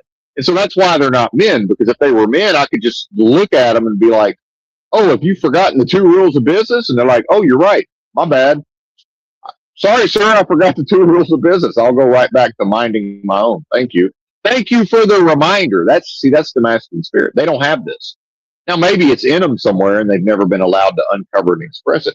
By the way, I can't raise folks that's grown. It's none of my business. So as we're getting off the elevator, and of course now they want to come back and jaw jack a little bit, and so we're getting back off the elevator, I said, listen, I said, what are y'all going to do about it? Follow me outside and beat the hell out of me? And I laughed in their faces. Meanwhile, the one of them was a big old ogre oath guy, and the other one was shorter, he's a smaller guy than me, but he had some meat on his frame, he looked like he probably hit the gym or whatever. I would have tore these guys limb from limb at the same time because they're not men, right? And meanwhile, I don't even really have any fighting skills that I know of. And I knew that psychologically they couldn't go outside. They couldn't follow me outside and beat the hell out of me. They didn't have it. So that means, hey, daddy's here. You get to shut the fuck up, right? Mommy ain't here, buddy. I wouldn't have spent 5 minutes with your mama, either one of your mamas. Because I wouldn't have a woman in my life unless she could make me a sandwich, service me sexually, and try not to talk too much. If she's not willing to live up to that, she ain't in the picture. I can tell neither one of your mamas would have been willing to meet that standard, and I didn't have to say any of this. See, and that's all real, and we pretend like it's not. Society pretends like those dynamics are not always at play. They are. And the only thing I'll ever tell the young fellas that might be unsolicited advice, I'll be like, listen, man, if you decide to turn yourself into a strong man, nobody can stop you.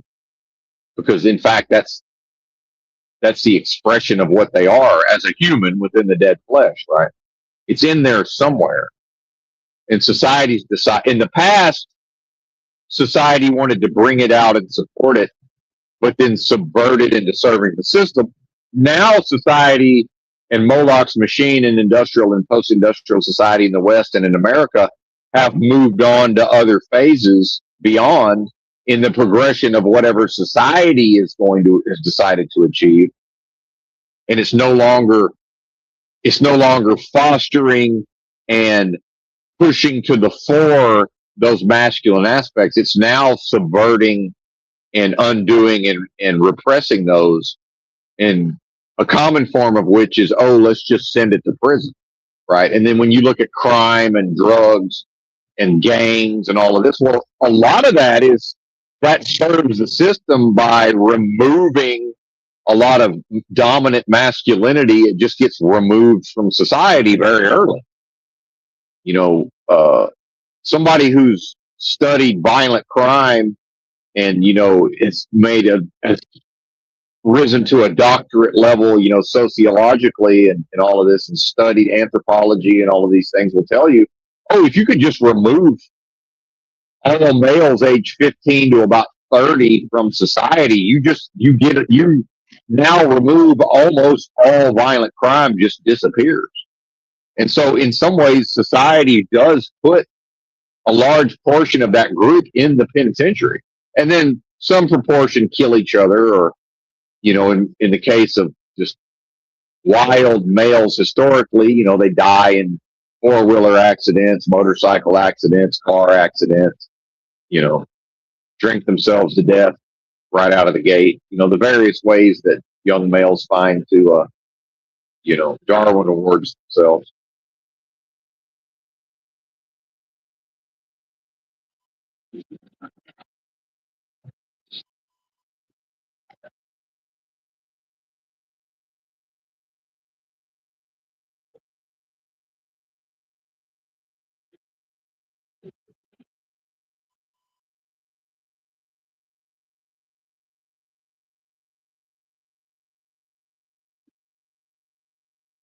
So society doesn't want the dominant masculine men performing in the ways it used to encourage. See,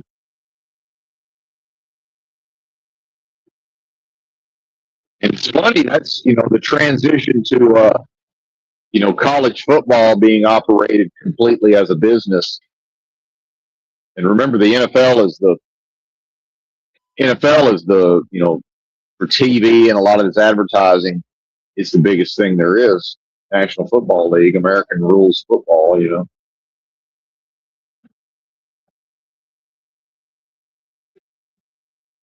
Kansas City, Missouri, or are we in Kansas still? I don't know. Whichever.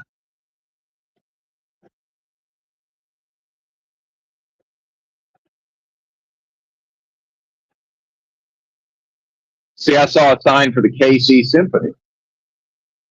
I would probably, I'm not going to make it a point to go to that, but if I was available and I had the money and I was, it was somewhat convenient. Damn.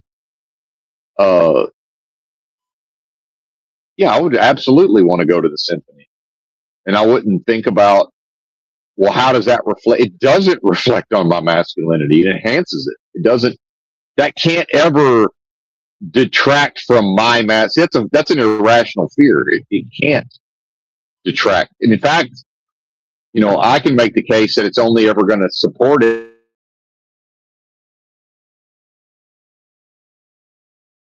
growing and changing and evolving through the feminine, because there's not very much work left to be done on the masculine sides of things. In society, when it functions properly, it runs the boys through all of the rites of passage and the coaching up the boys in a masculine way. It runs them through all of that early on. See?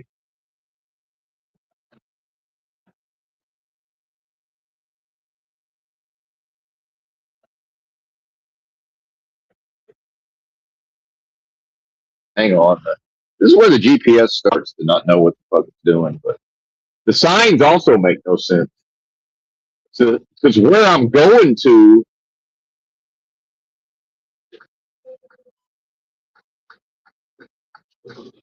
and see, this is where just people's instincts are bad.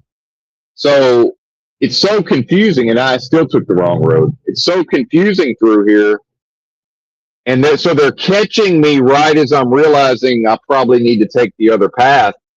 And what's their reaction? Uncertainty, slow it down. Except slow it down only works if they basically almost stop to give me enough space to get over. But in slowing down, they're making it to where I can't go the wrong way. But I didn't know that I was trying to go the wrong way. So give me a second while I figure out how to fix this. I think it's going to fix itself, maybe. Yeah. We've added a few miles, but nothing crazy.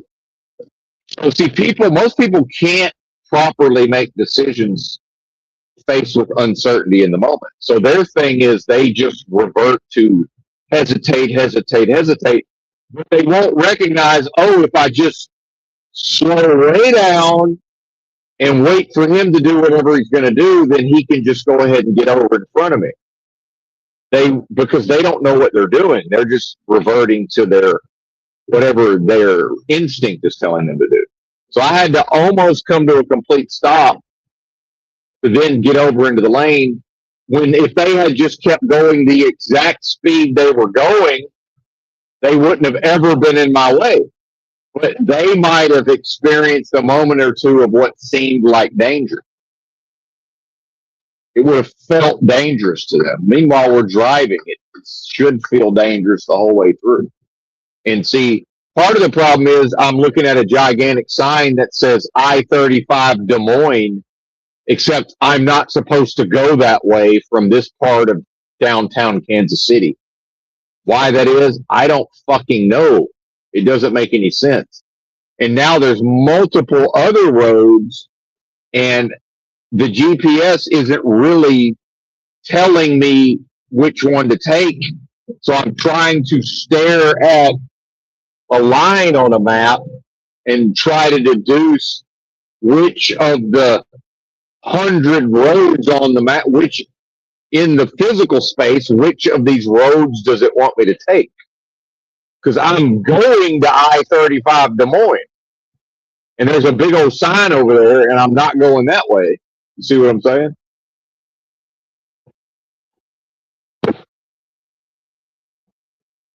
So even though I'm not going on 70 East, I'm supposed to take the exit for 70 East, bizarrely. And it caused a huge confusion. Because it's realistically, it's just simply not clearly. It's marked for people. Again, it just doesn't make any sense, actually. And a lot of downtown areas are this way, where it's just not marked the way it should be marked. Right? It's like technically going by the name of the actual road versus where is the person who's driving the car finna go, right? Which is really all that should be. It shouldn't be what is the name of this this one lane, when all of these interstates have all joined up into one road, which, this one lane is technically this road, and that lane over there is technically I-35. But don't go in that lane to get to I-35 from here. Does that make sense? It's so pedantic and obtuse that it actually defeats its own purpose and causes me a problem. See? And then here comes bozo four-wheeler out of nowhere who just happened to be in the wrong place at the right time, or vice versa, right?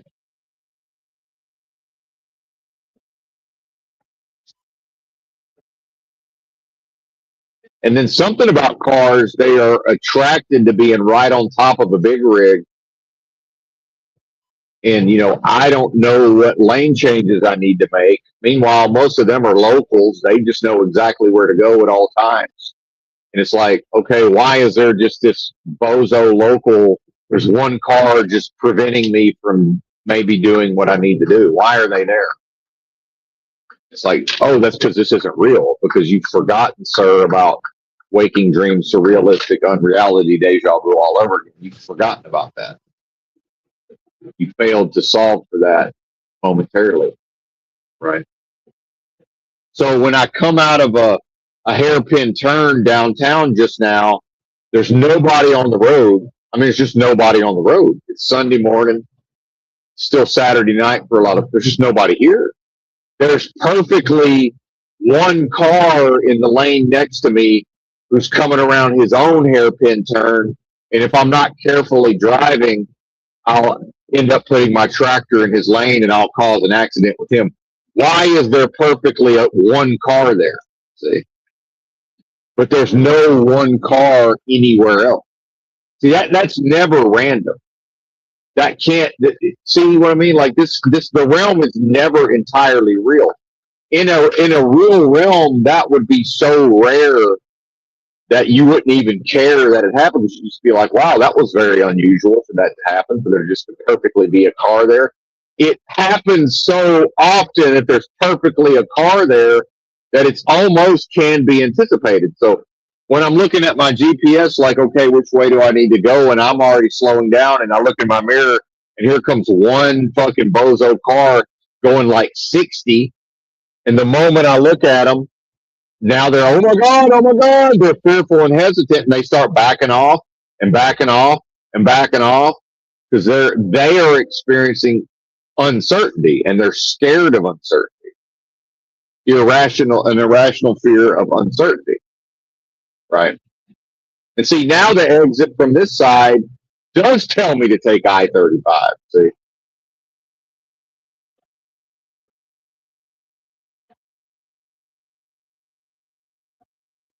Now, I'm assuming if I had just gone where it said to go for I-35, I would have gotten there. It probably would have been a longer way around.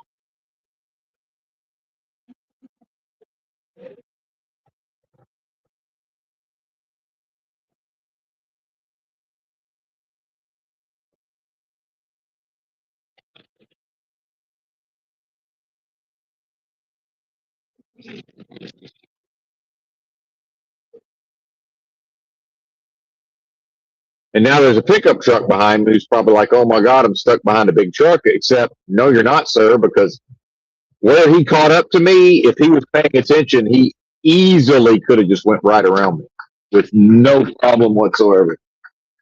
Because when I drive, I would foresee, especially if I'm familiar with the local area. Yeah, see, now he's all indignant because now he's got to get revenge by going fast as fuck. Yeah, why weren't you going fast as fuck before? It's because as he's catching up to me, he doesn't know what I'm about to do. So he's fearful, hesitant because of the uncertainty. The moment certainty's there, now he's outraged, indignant, and put upon and inconvenienced.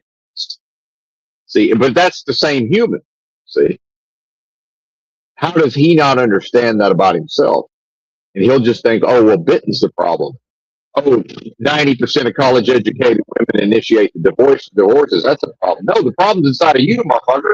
Because that's your only power anyway. That's inside of you.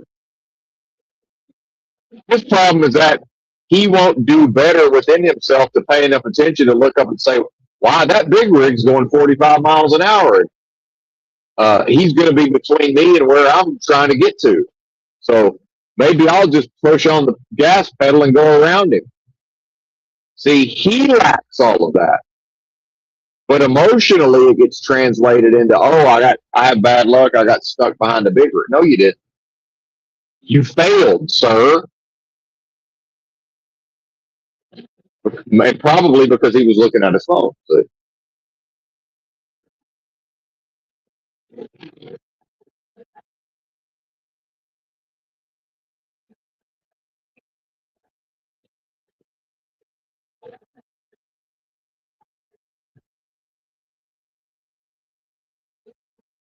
And I watched, like I say, I usually don't watch big rig wrecks, but every once in a while it's good to kind of just watch what's going on. So one of them was, I know at least one big company, Snyder National, has put these, they got cameras on their side mirrors, facing the sides of the truck. And so this was a camera positioned there. I don't know if this is Snyder, but so you see the big rig is approaching, he's in the far right lane on a multi-lane expressway, and he's coming up to an area where the right lane ends. So he's not in the right far lane because it's ending. And so what happens is sometimes people will go ahead and pass in the area where the lane's ending, which is fine. That's completely fine. But then you have a construction crew is at the end of all of that, where the two lanes are becoming one, where it's no longer two lanes, it's one lane, but it's still wide.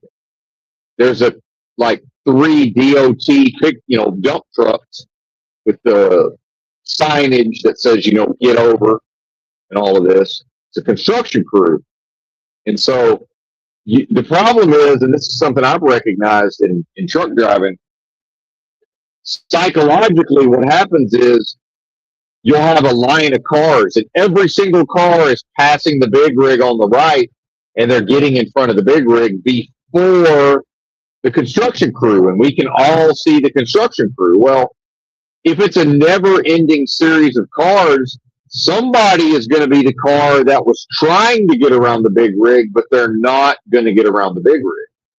And so it's very difficult for an individual driver who just saw 10 other cars go around and get in front, for them to be the one who doesn't make it, because what they've seen is, oh, we go around and we get in front.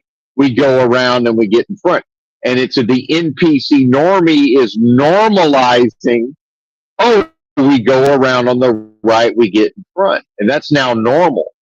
So car number 11 is starting to, he goes around the trailer and he's even with the tractor.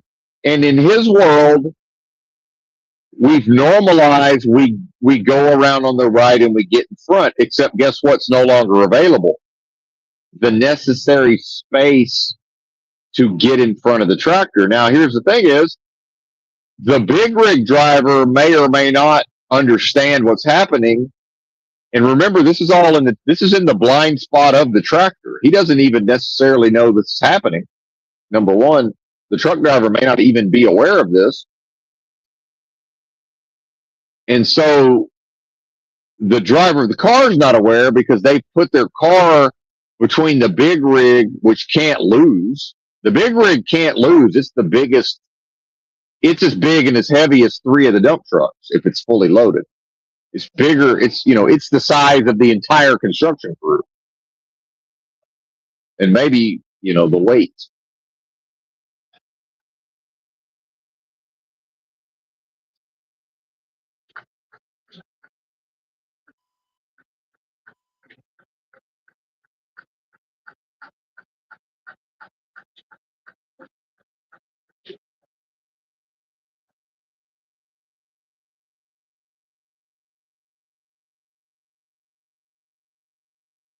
So the car has actually inserted themselves into an area between, he's about to be between the big rig and the construction crew.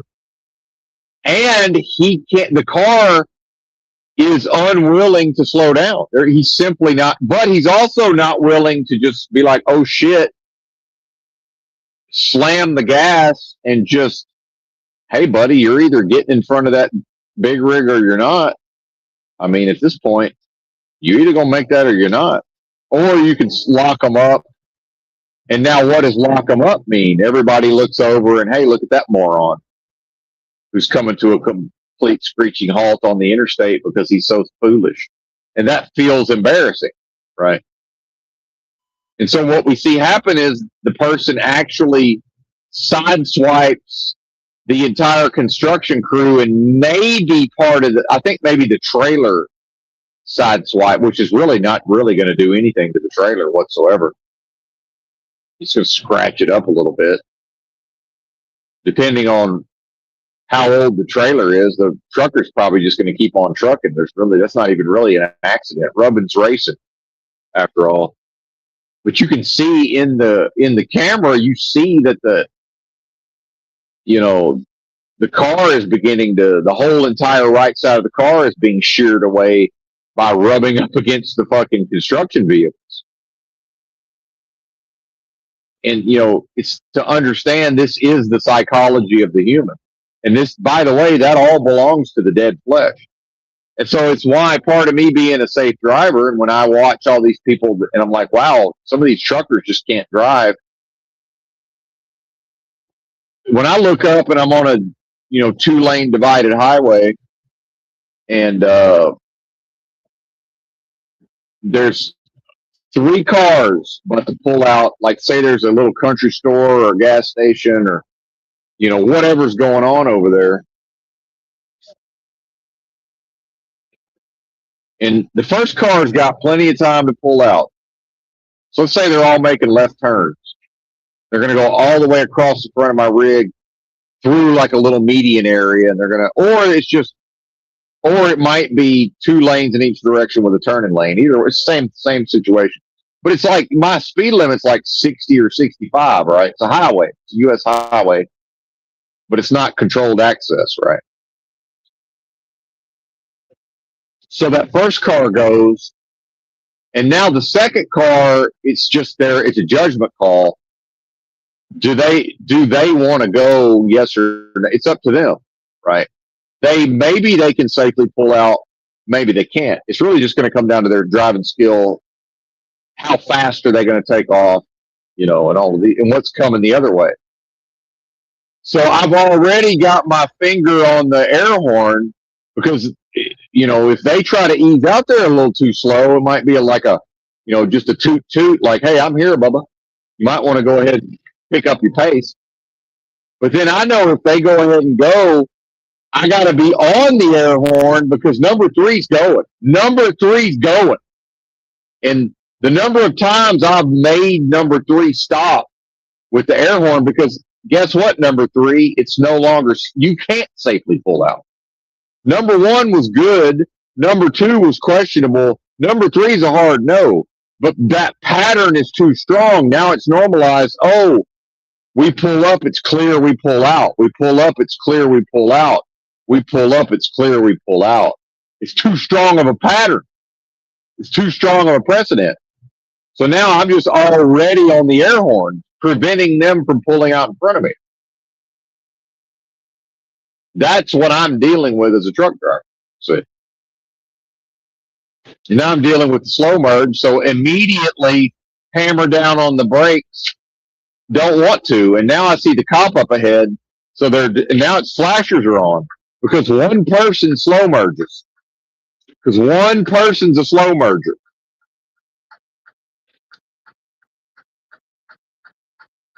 When what they're supposed to do is speed up to 60. And as soon as I saw their pace, I said, oh, I gotta slow down enough. See, just number 1, knowing to do that. Number 2, having, and now there's 2 cars around me. They're all doing what I'm doing, but they don't understand why we're doing it.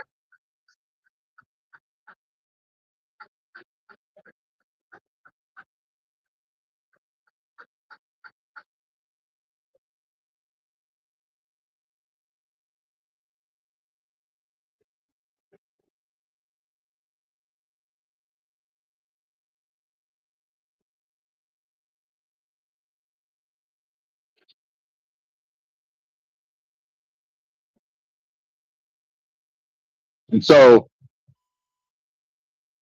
my driving skill prevents many accidents or what could grow into accidents.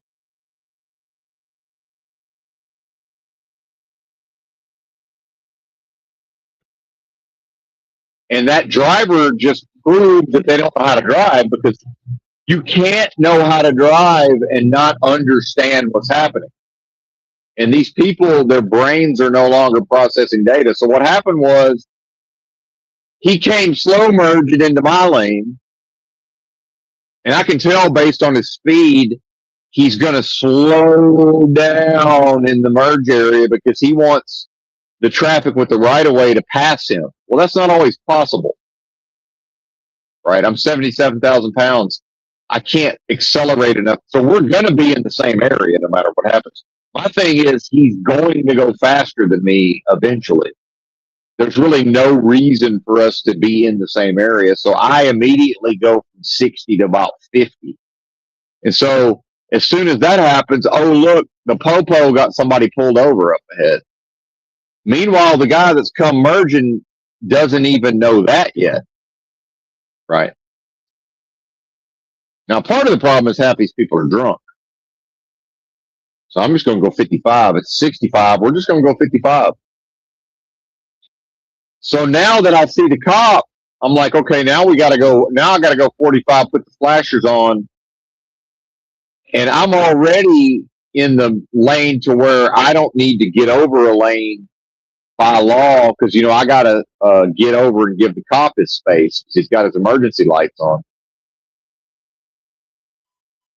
Meanwhile, the lane that they're going to merge out of potentially, it's a dotted line to where it denotes that it's either that lane is ending or it's exit only.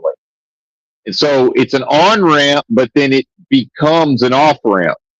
Well, sometimes people enter on that ramp and they stay in that ramp on that lane, and then they take the off ramp, which I think is what this car was going to do. But because I've gotten over to give the cops space, they just do what I've done, because now they know what to do, which is, oh, we get over a lane for the police. Right. And we slow down. And I'm surprised they didn't put their flashers on. So now I'm slow rolling at 45 in the hammer lane, and they're in the middle lane next to me, right?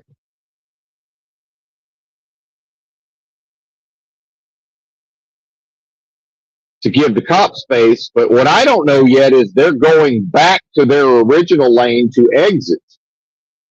So instead, now that we've cleared the cop, they don't go back into their original lane, and I don't know that they're exiting.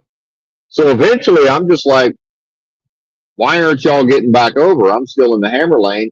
So I just go ahead and make one move and just move the whole rig over into the lane next to them with my flashers still on at 45 miles an hour.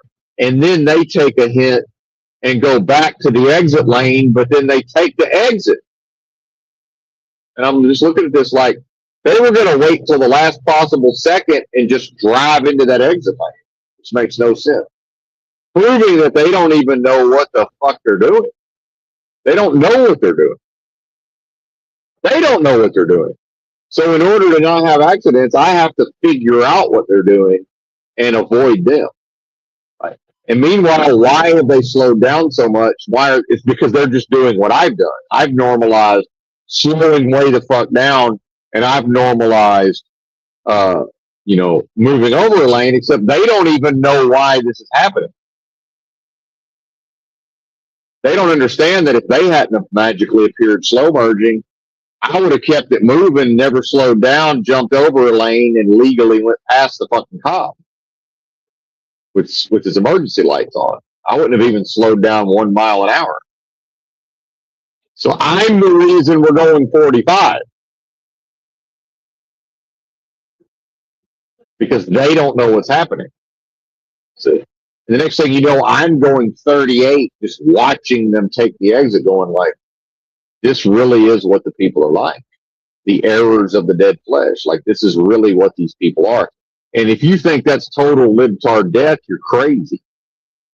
That's something that pervades society. It's got nothing to do with so-called liberal or so-called conservative. Nothing whatsoever. Now we're getting 34 miles to the fuel stop. So when people are no longer capable of performing at very basic levels, and we look at layoffs and we look at, you can't have a job and pay your bills on one job anymore and all of this. It's like, listen, man, everything's gone down a level. So, that person might make $100,000 a year, like for real. That could be a person that makes 100 G, but they just got laid off, and they can't provide in the current climate. They can't provide $100,000 worth of value to the so-called economy, and they prove it by not being able to intelligently convey themselves down the road.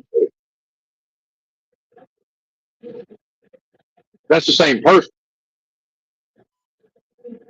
And at some point, as capitalism continues and progresses, so-called, and moves towards, whatever it's moving toward, it can't continue.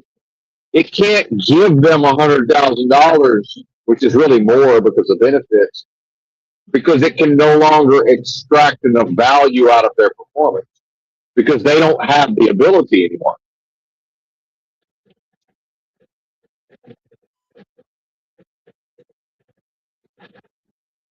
Meanwhile, I'm working as a contractor. If I do this job 52 weeks out of the year, I get paid about $86,000. So let's just say I take up enough time off. Just make it 80,000. Well, if everything goes right, which it may not, the businessman, the owner of a smaller company, he can possibly extract $250,000 of monetary value.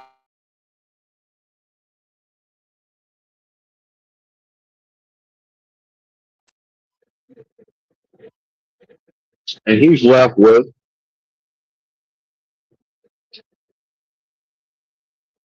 well, let's just call it 300 and account for rising prices. Well, that's 220 minus whatever expenses are involved, right? So he might profit more than my salary from my labor, potentially, right? What I'm saying is the person who, once they fall below a certain level of performance, economically, 10 years ago, the system could extract enough value to pay that person $100,000. Now it can't. It's no longer possible. So now they're laid off. It's really that simple.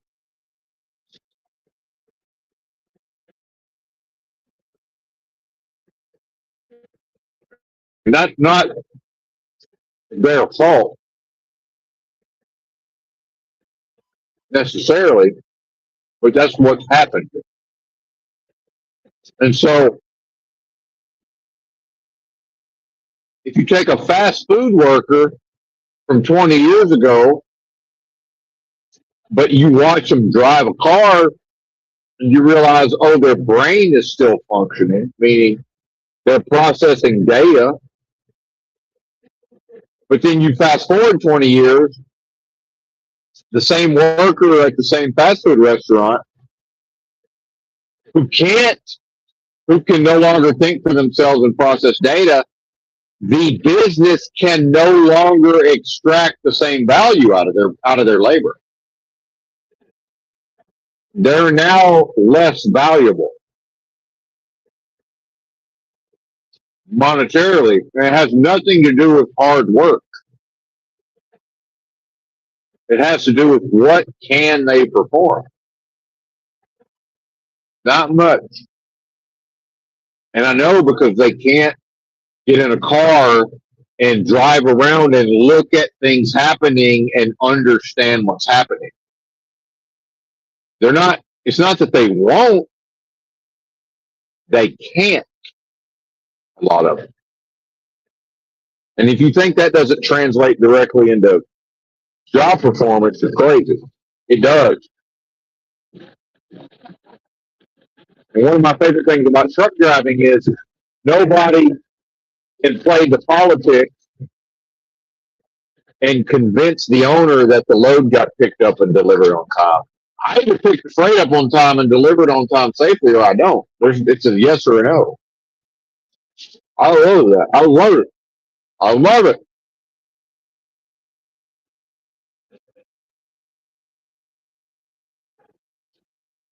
Because if I'm a dickhead to the boss every once in a while, and he don't like it and I don't like it, but almost every time I pick up the freight and deliver it safely on time, and some other bozo never causes a problem interpersonally and always knows how to smooth and brown nose in politics, but it's one chance in four that they actually manage to safely pick up and deliver on time. Well, that's going to be borne out pretty fucking quick. We're gonna know who's who pretty quick, right? Pretty fucking quick.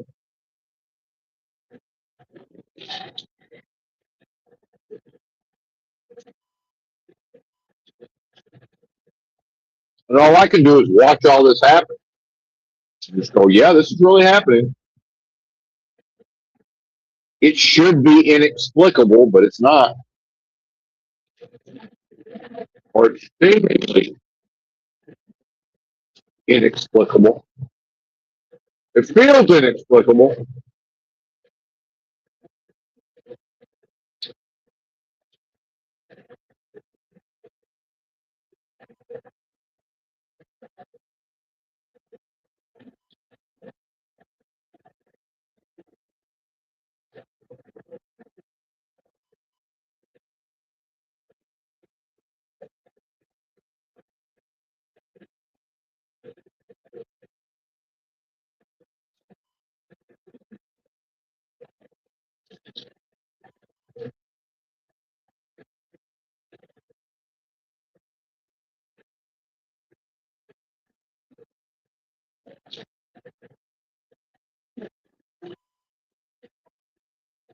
Watermelon. Shout out to watermelon.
Yeah, buddy.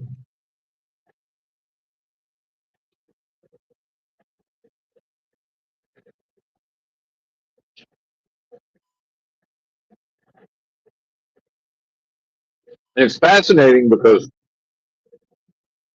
in the time since I've started this job, my value has skyrocketed. And so what's that led to? My working conditions have improved, which really they haven't improved. They're just less bad, right?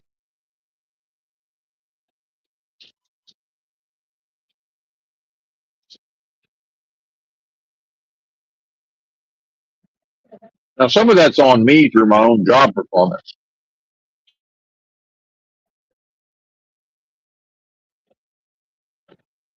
But some of it is, the shippers and receivers and the brokers. There's so many of these foreign drivers, and it's still a relatively small number of loads, right? This is happening to, but I want to tell this video I watched yesterday. It's a body cam from the DOT, I'm assuming. Hmm.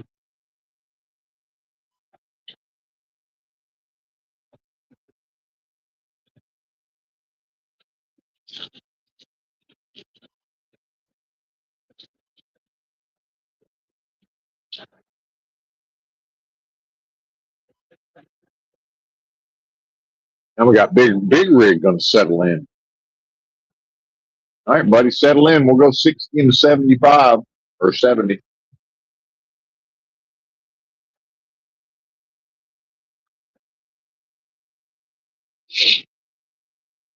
I guess he could be taking this exit up here, but that seems unlikely.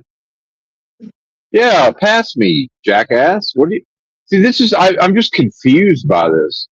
This is becoming more and more the norm where whatever vehicle catches me just doesn't pass me. And I gotta really twist their arm to get them to pass me. This is like the opposite of what was the American spirit, that I was familiar with growing. This is just bizarre. I mean, it really is.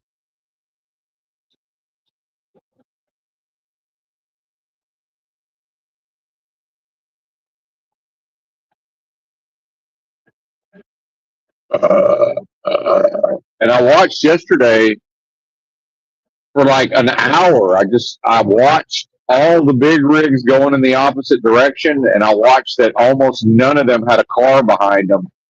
And then I just drove at 60 miles an hour, and I watched car after car after car after car catch up to me and try to follow me, while I simultaneously was looking at the other side of the highway going, none of those cars are trying to drive behind any of those big rigs. Every car that caught a big rig just passed it immediately, every time.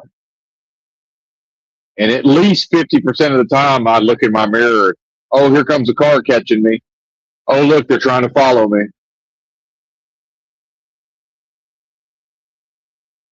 And it was like 50%. And that was only because I slowed down to 60. If I had tried to go 68, it would have been every fucking car. But it's like, how could this be happening to me? And then I'm looking on the other side of the interstate and nobody's doing it to any of those trucks. Right? Again, waking dreams, surrealistic, unreality, deja vu all over again. It's not real. It's never real for 1 second. This place and what's happening here is never completely real ever. So yeah, you can call it total libtard death all you want. That ain't real. It's not real. Not entirely, ever, for 1 second. Biden's never pooped his diaper. There is no Biden. There is no diaper. There is no poop. Not at a level of 100% reality. Hate to break it to you. Otherwise, you couldn't have just this one random big rig. And if we ran the data and we tracked it, scientists would be puzzled as to, well, how come this huge percentage of vehicles that catches up to this one big rig don't pass it? But the same cars, when they catch up to other big rigs, just immediately pass. Right. Like, what's going on here? Would science be able to explain such a phenomenon? I don't know, but I'm telling you that I watch it happen. It's gotten so bad, other big rigs are doing it to me. Now, that's always been a thing. You got a lot of owner operators, especially when the fuel goes real high. They're trying to get in the draft, save some fuel or whatever, but better fuel economy. And now I'm catching up to the guy. So it's like, what's he doing? Is he lonely? Half the time they're just like lonely or something. Want somebody to hang out with. But yeah, back to the foreigners.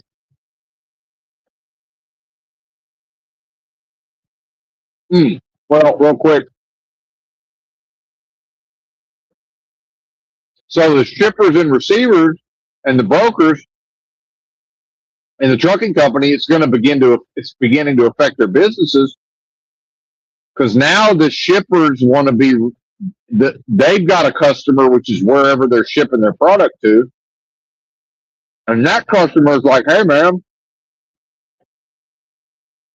and they know if they've got a bunch of foreigners that can't speak English showing up to deliver freight, and they're like, yo, what's going on with this crackdown?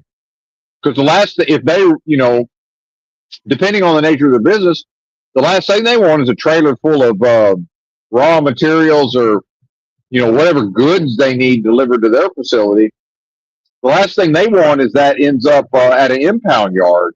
So imagine a 53-foot trailer full of product at an impound yard somewhere. Like that really is happening. I'm starting to see that on body cam video. And again, I want to. And yeah, could that be fake? Could it be a psyop? Sure, but I'll believe it when I see it. Type shit. I need to see it. And at least believably see it. Because I saw some YouTube short the other day, and it's like it's an ICE agent like in a bodega in New York, and it's the NYPD having a shouting match, but they're saying things like you're under arrest, and they're arresting the ICE agent, but they're saying, this ain't your jurisdiction. This is New York City. This is our jurisdiction, but it's a fake video. The feds, like it or not, have jurisdiction everywhere. Yeah, I don't like it either. But and then the comments, everybody's like, "Yeah, you show them, arrest them all." Like this is a fake video. This is not real. And I didn't bother to examine the video. I was mostly listening to it. But as soon as I heard him say, "This is, this ain't your jurisdiction. This is New York City. You're under arrest." Like, no, this is a fake video. That's not happening. Now I'm sure ICE agents get arrested time to time, but not in a bodega by the New York NYPD, and it looks like they're about to go to fisticuffs, and they're like, "This is our jurisdiction." That's not happening. They know it's not their jurisdiction. It's the feds. If the feds are there, they have jurisdiction. That's just how it works.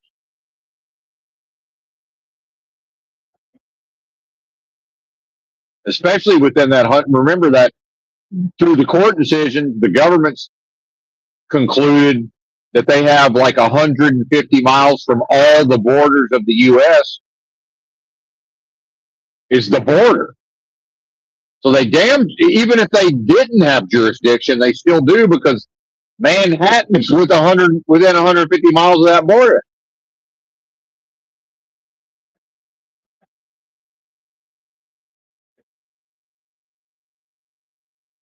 And the government's decided you basically have no rights in that area. Surprise, surprise. Now, whether or not that's, the courts are going to see it that way, of course, that's different. But that's crazy.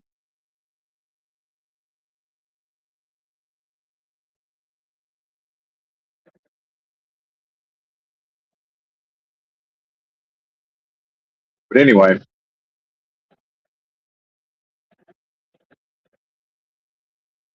and so all of this increases my value because I've got a clean license, I've got a clean record, I can pass a background check, and as long as I can be trusted with the freight, the loads I haul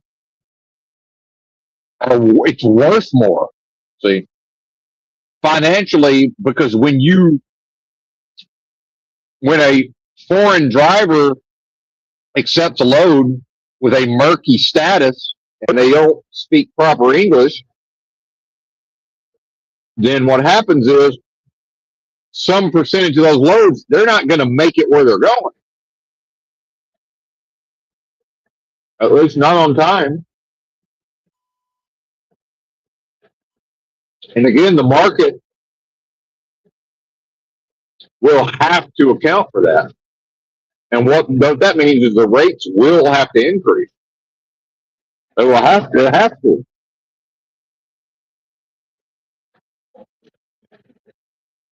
Because a big part of what's kept the rates lower is the access to significantly less expensive labor, right? Industry wide. And it's brought down my wage. I make less money because of this. That's a proven fact. So realistically, right now, I should be making 2,500 right now. And now here's the difference: is I'd rather have the 1,800 and y'all give me some perks and leave me the fuck alone and let me go to sleep at 5 p.m. every night more often than not. I don't want 2,500 except now I'm still expected to put up with all the nonsense I was putting up with when I first started this job. You know,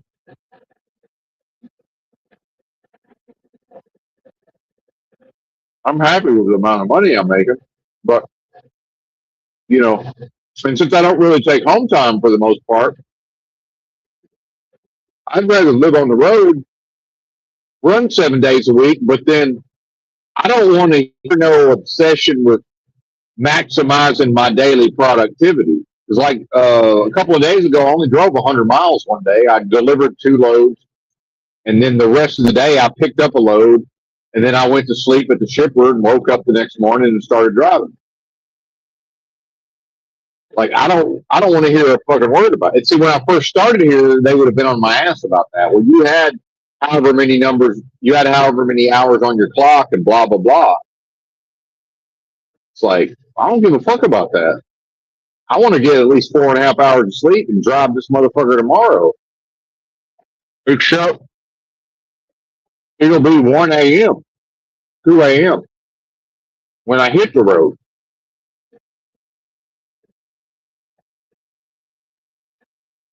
And I'm happiest and most productive if they'll leave me the fuck alone and let me do that. So back in 2019 into 2020, right before the pandemic, when I started with design transportation, and hell, I didn't know, I just didn't know that much about trucking in certain ways. And there was a dispatcher who was a good, you could tell he was a really good truck driver before he became a dispatcher. Probably had health problems. Looking at him, he probably got off the road for his health.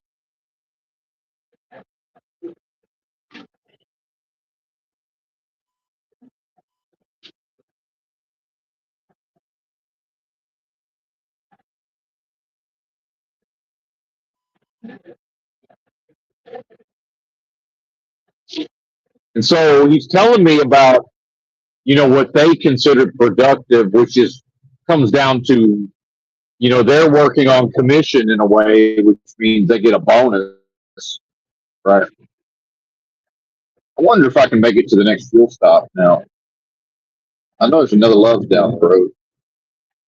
Here's laziness though. It's on the other side of the highway, so I think I'll just stop at this one. This one's on the correct side of the highway.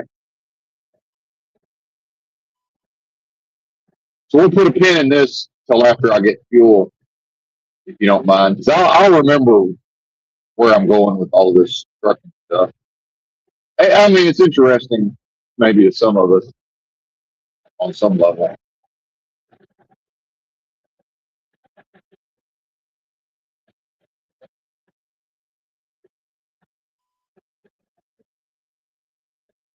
Well, yeah, I need to go. And plus, it won't be busy yet. Although that doesn't mean that there'll be an open fuel lane, but the Loves won't be jam packed yet, please.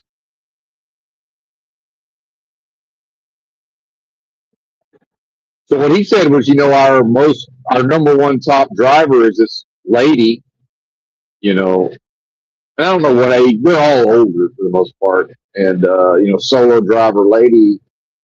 And now what made her the number one driver was that she ran on recaps, meaning she just drove every day, 7 days a week, averaging a little over 8 hours a day driving. And he said she starts her shift about midnight every morning, you know, but then she's got to be able to go to sleep in the daytime and all that, do her business in the daytime. And that's what she does. And I could tell that they thought that was a good idea. And I was like, all right, it sounds good to me. Maybe I'll like that. And so I started doing that, and I really liked it. And again, the rates were so high, and there were times when I had to deviate. You just have to deviate from that sometimes. And that's what I did. And so they figured out they could send me to the Northeast without me, backing into the side of somebody's building, or I could handle the traffic and all of this. And I would just run Dallas to the Northeast and back, out and backs.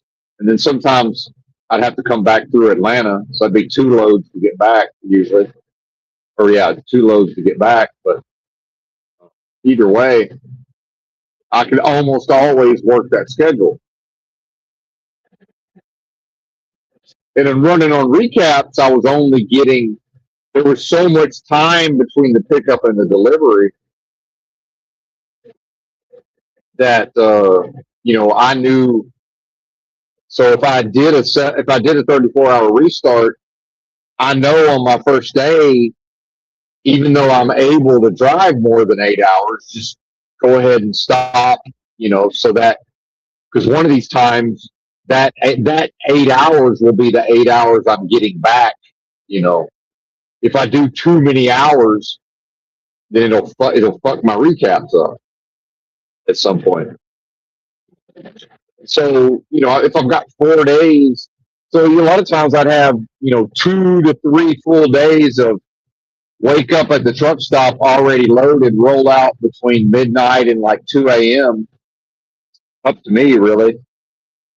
And then drive the 8 hours, maybe just these average out to about 8.5 hours, I think is what it is. And then park at a truck stop by like noon usually, generally no later than 2 p.m. So the thing about the Northeast is I can almost always find a parking spot at the truck stop at noon, but then almost all of them are completely full, especially back then. The economy, there's a lot more freight being moved probably at the time. And, I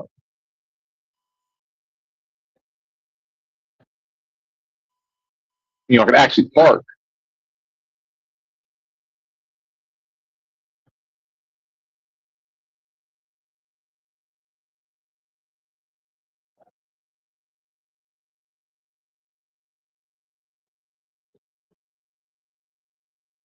(10°F) on the dash.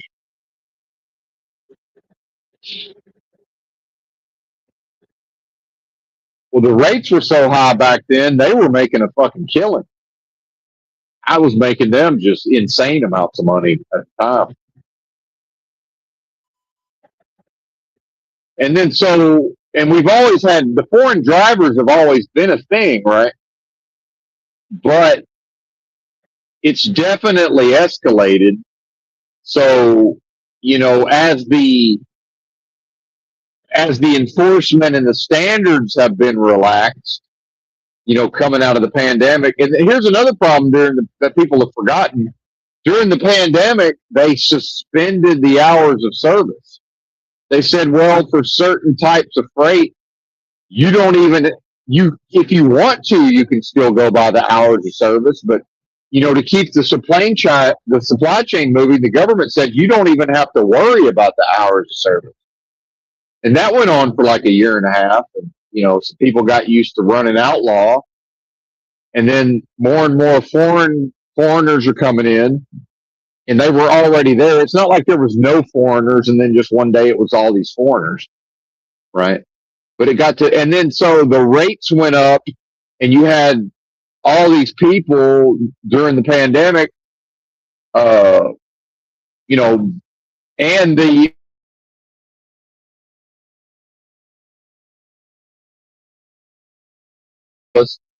a lot of money went into people buying trucks and starting trucking companies. So at a certain point, there was a lot of capacity. Then a lot of the demand dries up, the rates go into the shitter, and now it's like, well, how do we stay in business? Oh, well, look, you who will, almost work for free in a way, because they're going to have to cut costs to even stay in business.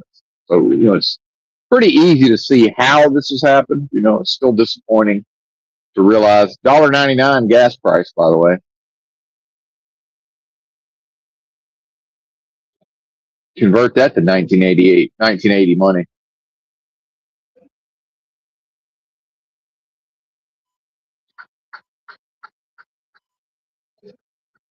Oh, boomers had it made in 1980, blah, blah, blah. 1980 gas was $1.25 and minimum wage was $3.15, motherfucker. What are you talking about? A lot of stuff was more expensive back then than it is now if you adjust for inflation, which just means the value of the money, right?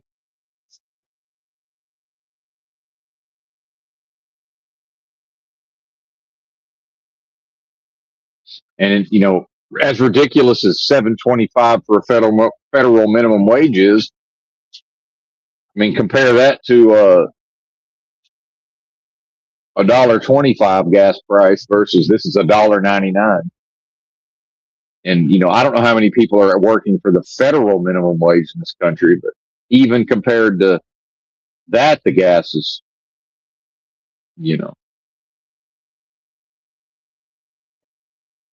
I don't know, run the numbers for yourself. Anyway, I'm gonna go on break here and get some fuel, and I'll be back. I'm gonna finish up this trucker talk.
All right, I think we're back.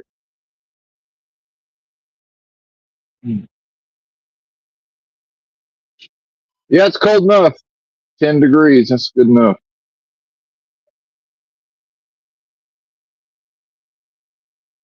Oh, man. Eat these grapes.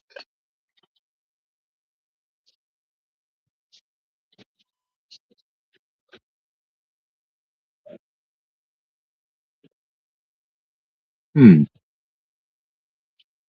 All right.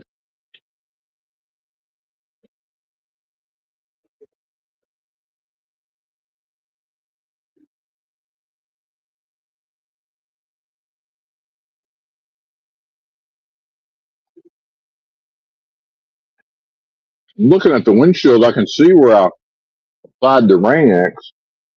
You can see all the little swirls. I'm wondering if it's, is that because it's so cold, or did I forget to buff it off? Huh. I don't know.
Oh, yeah. Sunday drive. 420.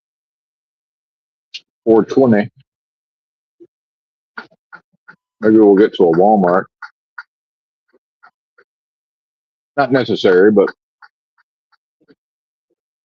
got a few things I could buy.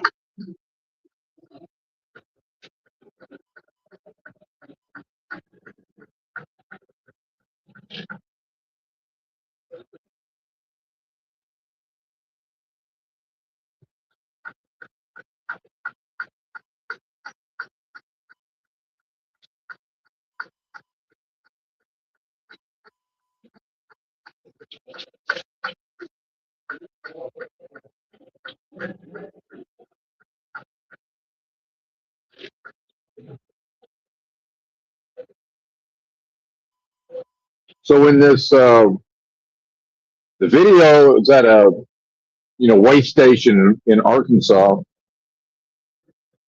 is a DOT. I don't know. The guy was like Chinese, maybe. I don't know. It's hard to tell what his ethnicity was. Some sort of Asian. Oh, I don't know. Probably my age, maybe a little older.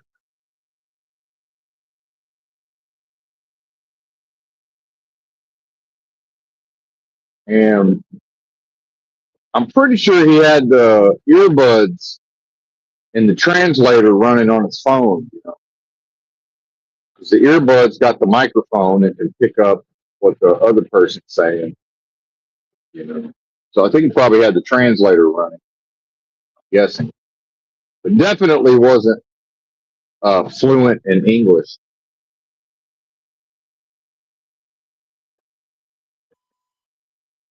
I don't know how useful those translators would be overall anyway.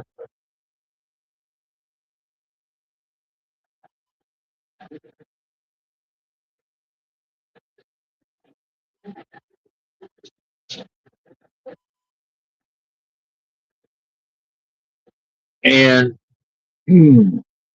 I'm it's unclear how this got started, but I think maybe, he got, I don't know if he got directed into the way station or, maybe, I don't know if he was trying to park at the way station, because sometimes, they just inspect whoever's at the way station, like as far as if people want to pull in and park there, you know. And so generally I don't park at them, and I may or may not, and it kind of depends on how they're laid out too. Some of them, it's just generally I don't go in there unless I have to drive through because the sign says the way station's open. Got to pull in there, and then they have a lot of them have bypass lanes, and so if you have a heavy load, you might have to go over the scale, and if not, you might get the bypass and just kind of go by at like 30 miles an hour and just get back on the interstate. And of course, they can pull anybody in for inspection, and the police can go up on the highway and just pull people over. I guess get on their PA and tell them to go to the way station. So either way, whatever came along, the video starts and the Asian guy has got his rig parked in the parking area, of the way station.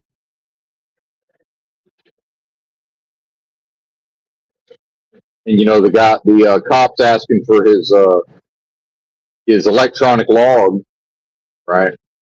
And I guess just looks at something on the log. I don't know what he did exactly. Hands it back, and then he's getting the license and all of this, and maybe I don't think they were looking at the registration yet on the truck, but it's an 18-wheeler dry van, like what I drive, and so it looks like what had happened was that the Asian guy had already got inspected just prior to this.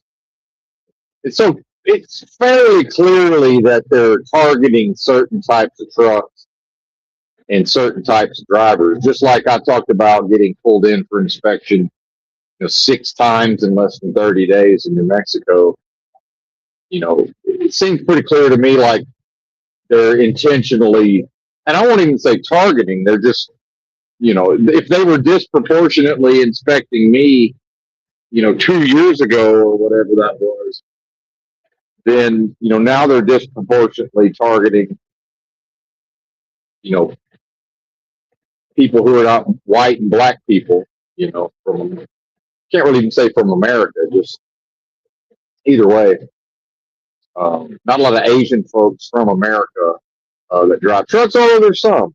There's some, I'm sure. Well, I know there is. Either way, it is a little, I won't even say strange. It means something that he just got inspected. So it makes me think that they were already kind of onto him, and something he had done was arousing their suspicion. I'm just guessing. I don't know. So they're going to give him an inspection. So I think what he was saying, it's hard to tell from the video, but I think the Asian guy is trying to convey, well, I just got inspected. But then, culturally, and it's kind of especially with people that may not be that good in English, sometimes they'll just try to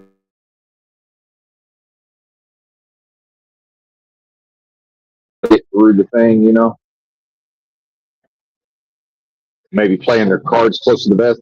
So he's handing the driver the inspection. He's handing the DOT guy the inspection that he just got. Well, what happened was that on the first inspection, and why this happened is not borne out in the video, but there was an out of service order. So what this means, and this has been misunderstood, what this means is that the DOT says, all right, there's a condition that has to be resolved.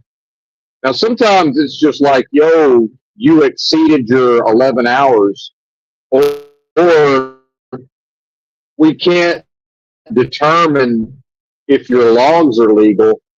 So you must stay here for 10 hours to at least, so now we know you have a full clock like that. So sometimes that happens, or it's a, hey, your brakes failed the inspection and here's your out of service order, and you can't legally drive away in that big rig until a repairman, a service technician is going to have to come out here, and they're going to have to sign off. And you're going, by the way, I have to sign off as the driver. You and the technician are going to have to sign off that the brakes are in proper working order, right? And then once a day, every 24 hours, I have to legally certify that I've inspected the truck and the trailer and that everything's in, good operating order, right? And same thing with my logs, my hours of service, that has certified every 24 hours. This is all law. This is by law. It's not, code and procedures, but the actual law for commerce, right? Now, whether or not those are considered criminal offenses, maybe it doesn't matter, but so maybe it is code technically, but it's either way. By taking a CDL, working as a driver's into all of this either way. The guy has a valid CDL, or he would, since he doesn't have a valid medical certification in the system, right? So probably what happened is, I'm just guessing, he probably got it done and then somehow it just didn't end up in the computer system, or it just expired and he never got around to renewing it. Either way, or maybe he just didn't have proof of it, because I still have to carry proof of that on me in the truck. I have to be able to present that. Got mine on me in my fanny pack along with my license.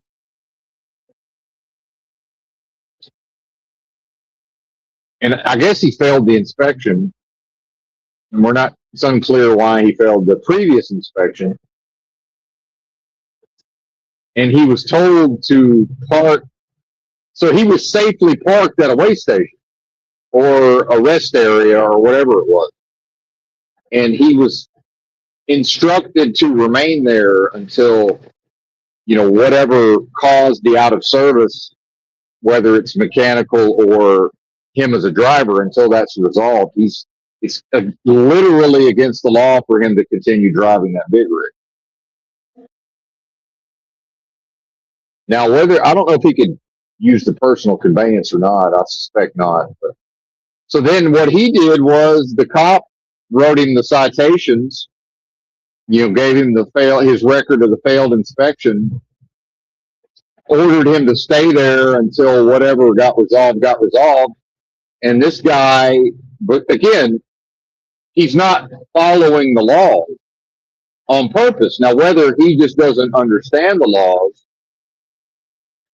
maybe he doesn't understand the law. Well, that's not an excuse.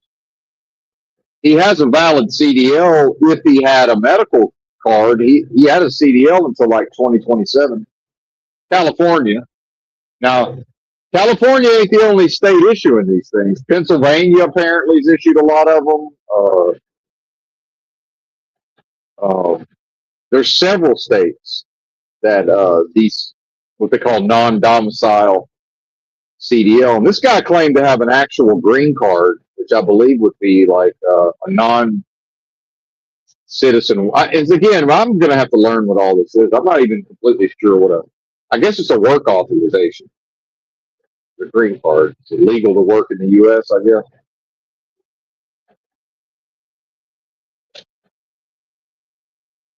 But maybe not a permanent resident. I don't know.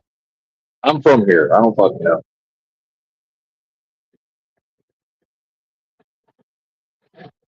And so you already have somebody, and remember, this is one of the things I like about Arkansas is, in spite of the reputation An Arkansas DOT person doesn't necessarily care about the part where this is a guy from another country who doesn't really speak English doing all of these things.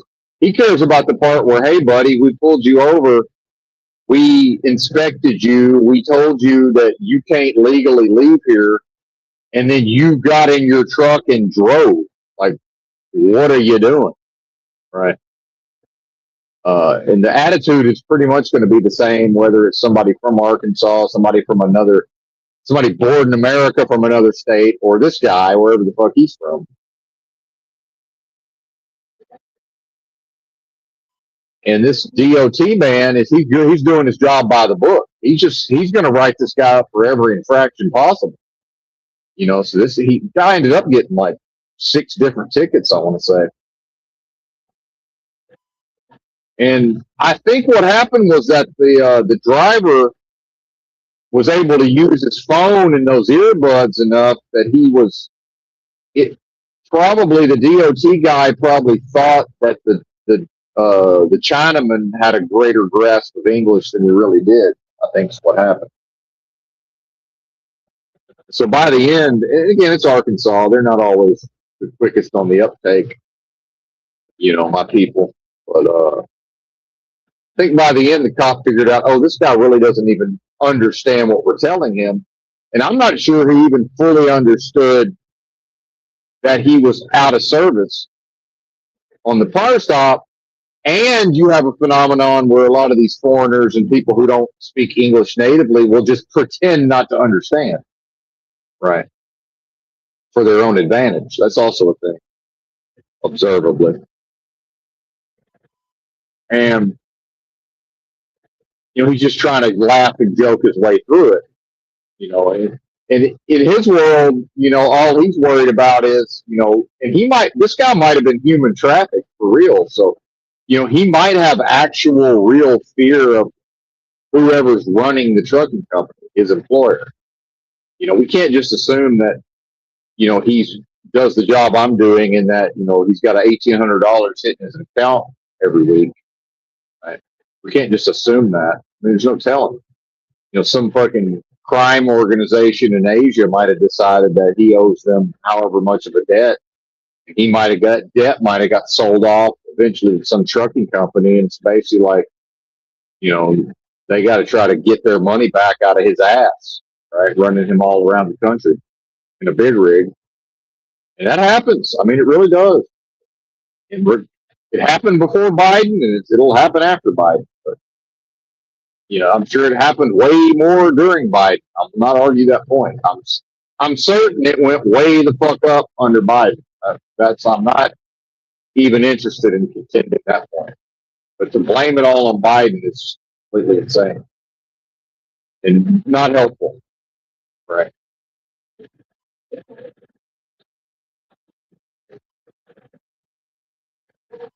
But I'll say this: Trump's the president, and whatever the fuck is seeming to happen, it's in the short run, it seems to be benefiting old Benton here. So I credit where credit's due.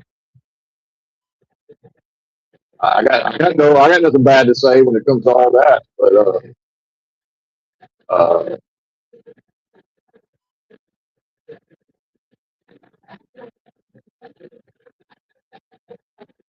so the thing is, by taking a CDL, it's this driver's duty and responsibility to understand all of these things. So when I went to truck driving school, when I went to CDL school, they taught us all of this. They taught us what our responsibilities are, what we have to understand, what these out of service orders mean, what the hours of service mean. And then it got even more at the company training. The CDL school was more of this is what you need to know to legally deal with the state and the regulations legally, right? And then at the trucking company, my first trucking job, it was a lot of instruction around, here's what's likely to happen. Like, here's how you handle it. If you're given it, they straight up told us, like in the, computer learning or whatever, if you get an out of service order, do not keep driving.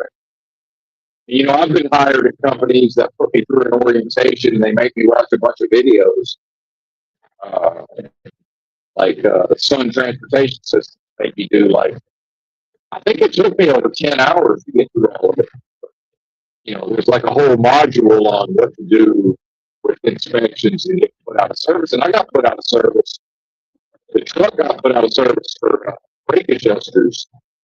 I actually had a leak on the Volvo with disc brakes had a leak on this brake. And I'm just at the way station until somebody comes and fixes it, which ended up, it was like 15 hours total, I want to say. It was at the way station in the middle of nowhere. It's one of those ones where nobody mans it, and just every once in a while, the state troopers go out there and start doing inspections. They, flip a switch somewhere, the light on the highway, the lights start flashing, and then all the trucks got to exit to the way station. I was just left me by my lonesome to wait for the repairman. But, I knew what to do. I understood that if I just become impatient and say, "Oh, fuck it, I'll take my chances." Well, yeah, I'm free to take my chances. The state trooper's going to leave, and if I wait an hour or two, the chances of, unless he just happens to see me and notice me, that I probably could just keep driving, right? But in my world, it's like, well, I still got to get this addressed. Somebody's going to have to fix this, whatever it is, and it's the fucking brakes. Like, why would I keep driving anyway? Although I don't think it was actually. It was one of these things that was probably fine for now, but it, would have become unsafe at some point. But we weren't there yet. It was a little ticky tack, but it was the blitz, and they were specifically looking at brakes. So it was like, all right, well, you got two drops of leaks in 60 seconds. That's enough. Probably wasn't. I don't even argue it. I'm just like, yeah, man. And they took me underneath the rig and showed me. And I'm like, yeah, you're right. It's leaking.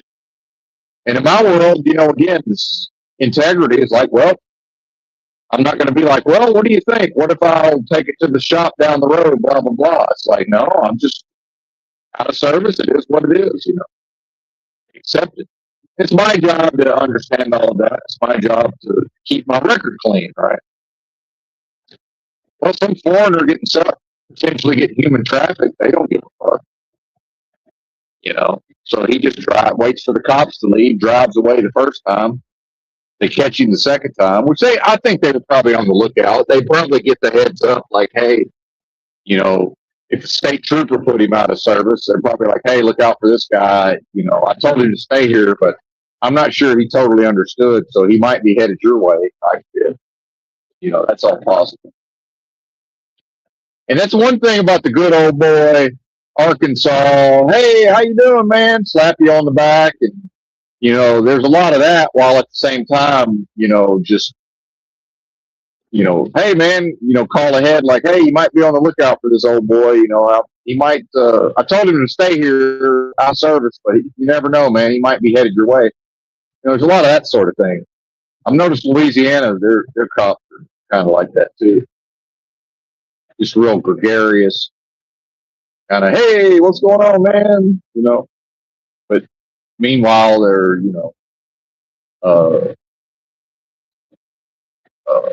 a den of vipers in some way.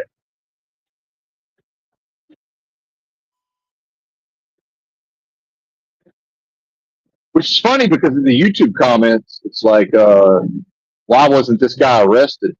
It's like, well, because the DOT can't arrest people, and this was like middle of December, so they probably, this is kind of how the government works. They just weren't organized. I bet by now the state troopers have probably went and told the DOT, hey man, if you inspect one of these guys and put them out of service, and they actually can't speak English to communicate with you, like, call us.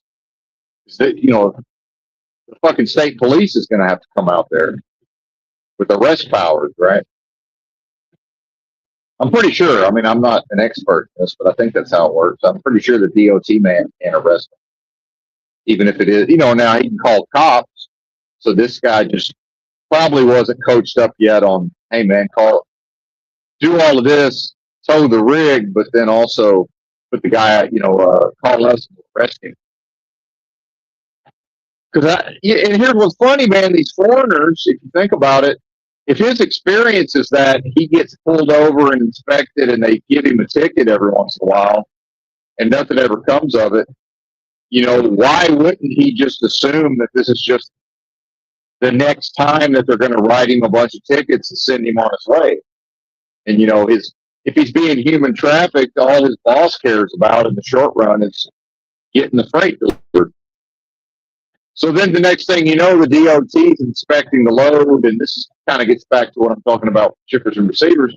It's a full truckload of, palletized merchandise, boxes stacked on pallets.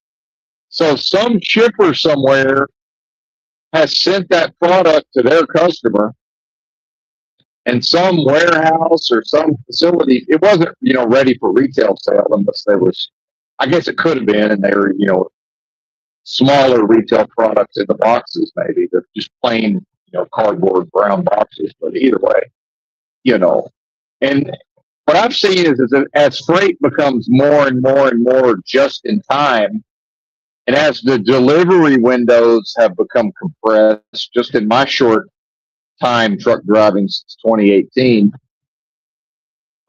you've got less and less. The window to deliver has gotten shorter and shorter.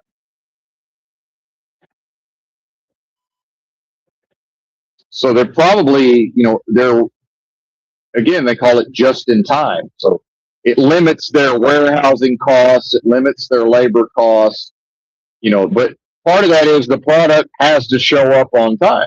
Well, now where's the product? It's the DOT man's breaking the seal at a way station in Arkansas. So I don't know where this stuff was going, but let's say it's going to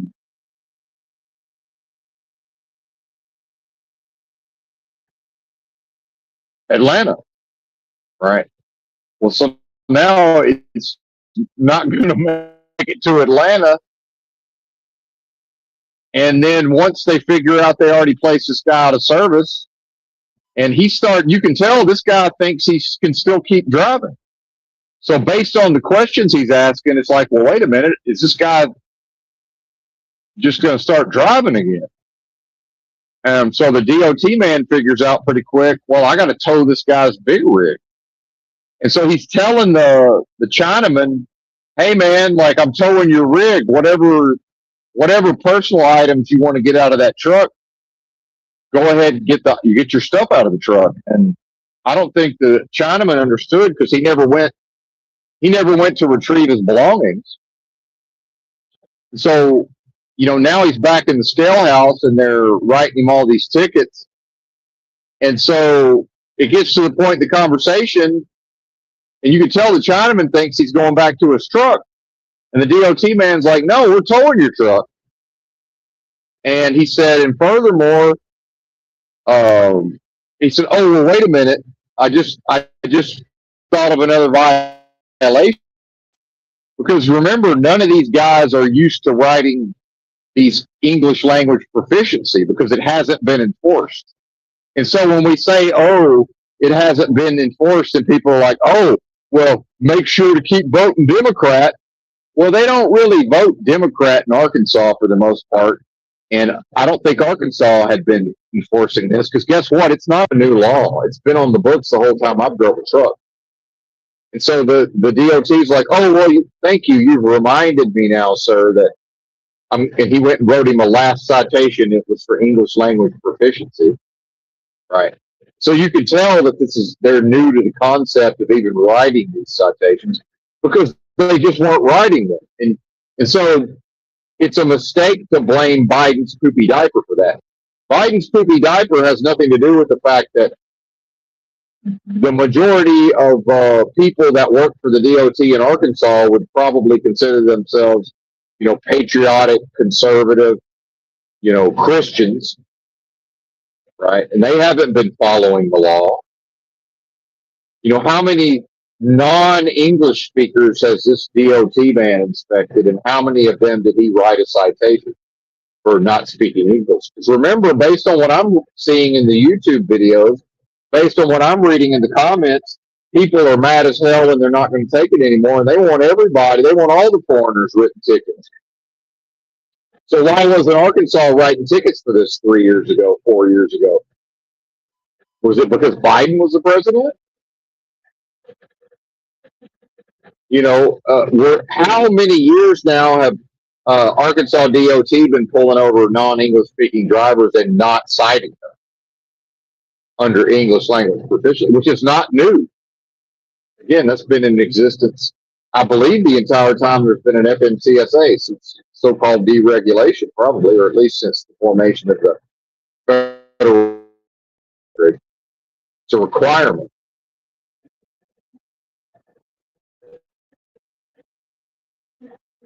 And so that's when finally the driver starts to figure out, oh, wait a minute, this is not going to be the slap on the wrist I thought it was going to be. And now he wants to start asking about, what about his belongings?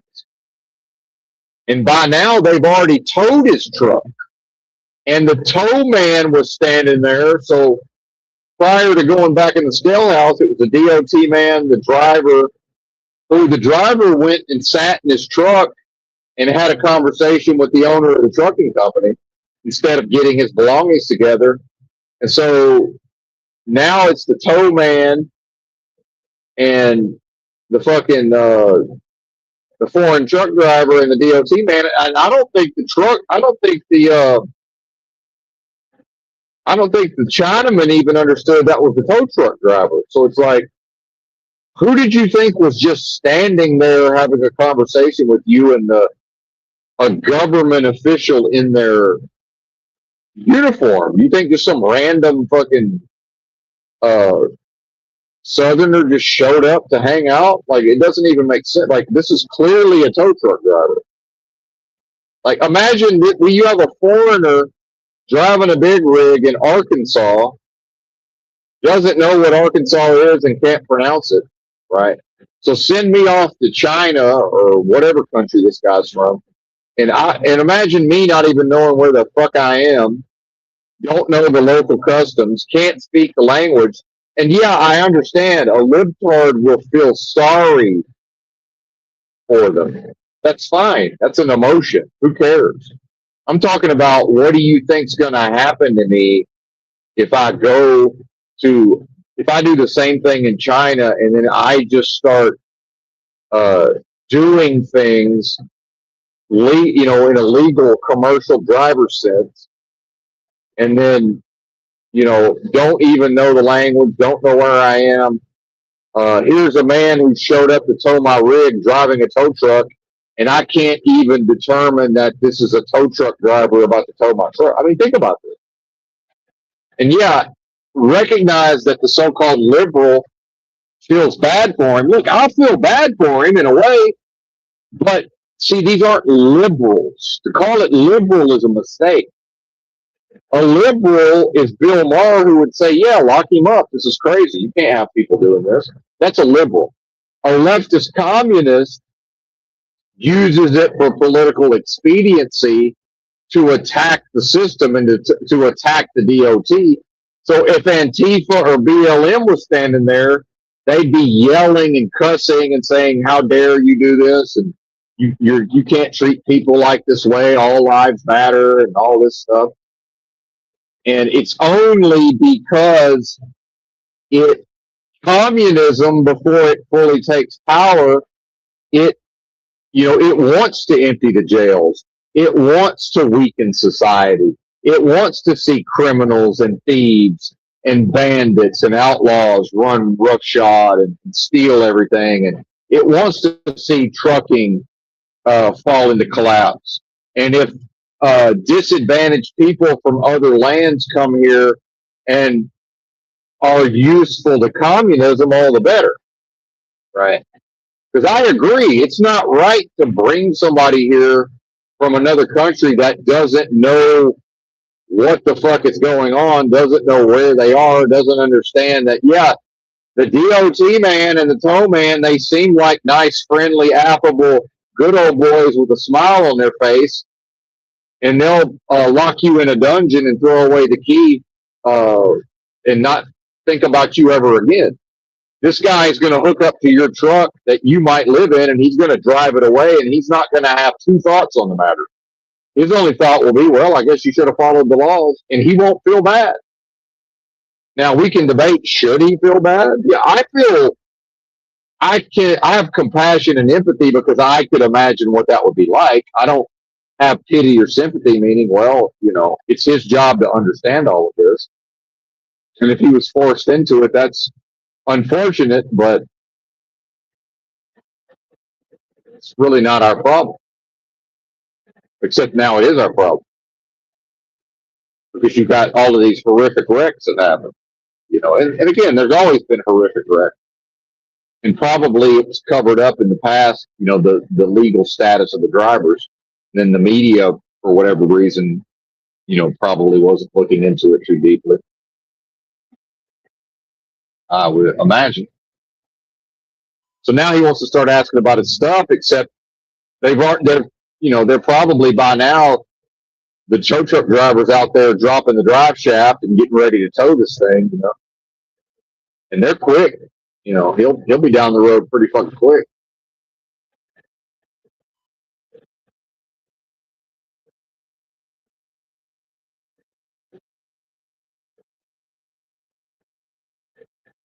And the DOT's like, hey man, I tried to fucking I told you to get your stuff out of there. And he said, you just went and sat in the seat and had a conversation on your phone.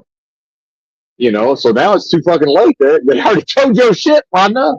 And there's no like, could you work with me? Could I, if you don't mind, could you have them wait 15 minutes while I at least grab my shit? Because where I come from, it's like, hey man, we just told you to get your shit. And that was 15 minutes ago. And now you're in here with me. And it's like, no, man, that ship is sailed, partner. And nobody feels bad. The DOT man don't feel bad. Nobody. It's just like, hey, you're a grown ass man. What are you doing? Like he's supposed to handle that. And I like that. I like that culture. I like being from a place like that. Like, yeah, we told you what to do. We said, hey man, grab your shit.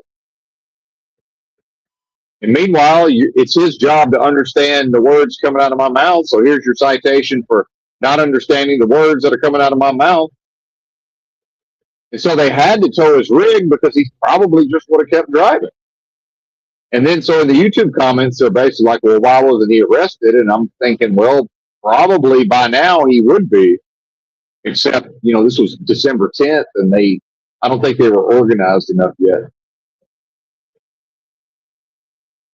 And meanwhile, this guy thinks it's funny because he's talking to his boss, and his boss is, and you can't hear it, but, the driver communicates to the boss like, hey, I don't have a valid, I got to go get a medical inspection. I got to go take a physical.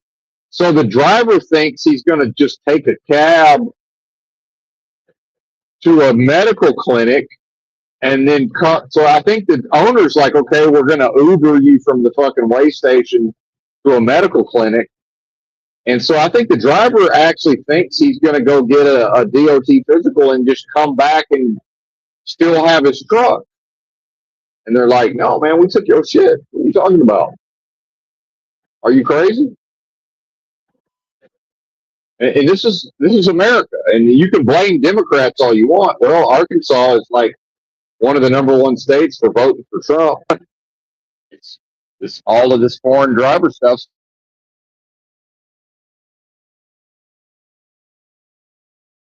And getting to not being cited for English language proficiency until recently. So you tell me what's going on. And what does that do? That makes the wages lower for Benton. That makes, my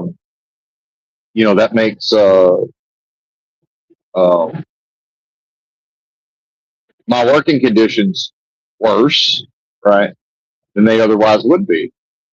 So I'm victimized by all of this. But what I won't do is blame a political party. Listen, All politicians work for banks and corporations, also known as money and power. Right. And it doesn't matter what color you associate the politician, whether red or blue, and it doesn't matter what letter you put in their name in front of their D or R. Every one of them, of both colors and both letters, work for banks and corporations. None of them work for the people. Not one. Now, there's a lot of lip service given towards these are our public servants. No, they're not. Unless you by public you mean banks and corporations.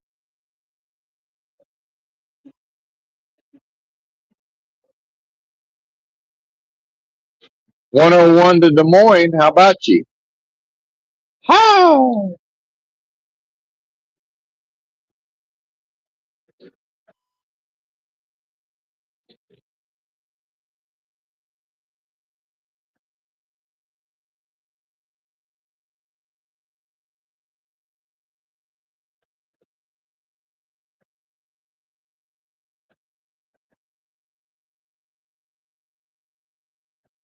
This is what I used to tell them in Los Angeles in Echo Park. I said, listen, I'm, and I just, not individuals, I didn't tell this, but when I'd be giving one of my speeches, say, I'm fully qualified to drive a big rig. I said, if I start applying for jobs, generally I'm hired the next day, but, worst case scenario, like this time, it took me a few days to find a gig, and I said, I understand socialism and certain things in society and politics, and I said,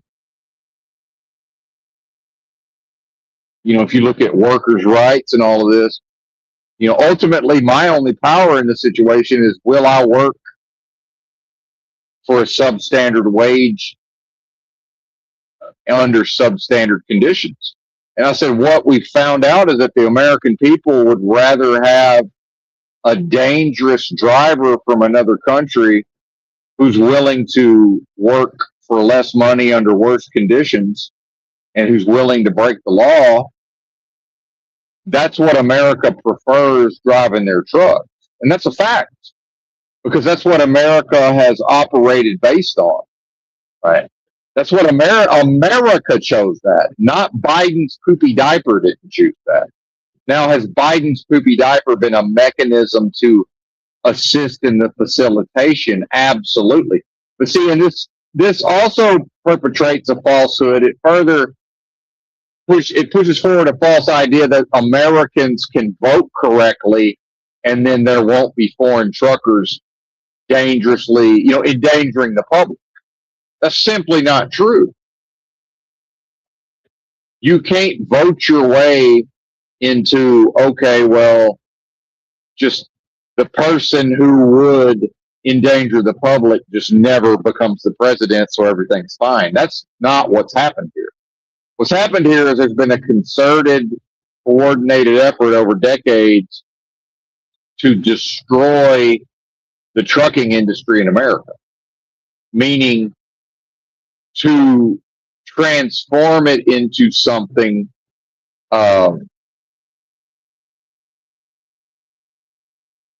less value monetarily than it otherwise would be, and to achieve that through destructive means. Right. Again, this is all ties in with the idea of communist revolutionary. They find the greatest ability to benefit from these things happening. Right.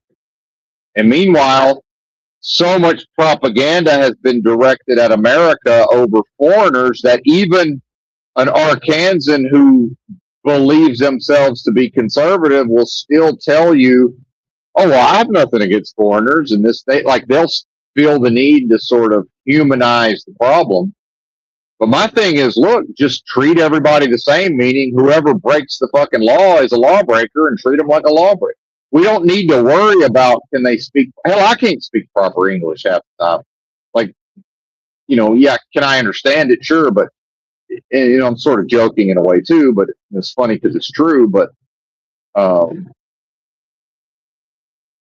it's not lost on me that a lot of this happening in Arkansas. Some of that is so that the lefties can take advantage of the hearing somebody in my type of accent, kind of it's viewed as, oh, they're being mean to those poor, disadvantaged, disenfranchised foreigners. It's like, well, yeah, if they are all of that, I didn't take my happy fucking U.S. Southern accent to their country. Like, they're here, regardless of if they were trafficked or if they chose to come here or if they paid money to come here. So there's people, I don't know if y'all know this, I didn't know this until recently. There's people who pay money. They save up, they get their hands on, maybe their families save up in their own desperation in their home countries. And for like $40,000, they buy their way into being sent to Canada or America to drive big rigs. And then once they get to Canada and get some sort of legal status, then if they get a CDL, they can come here too, right? Under NAFTA, Ross Perot's Giant Sucking Sound. Okay. Now, who brought you NAFTA? Was that Biden's poopy diaper and Democrats that brought you NAFTA? Right? Do I need to research NAFTA? Listen, I guess we're researching NAFTA.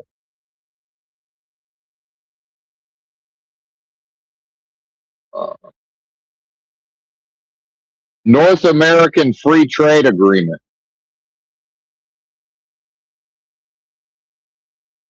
North American Free Trade Agreement. Well, I guess it's not listening to me. It said it was. North American Free Trade Agreement. Let's see who's responsible for this.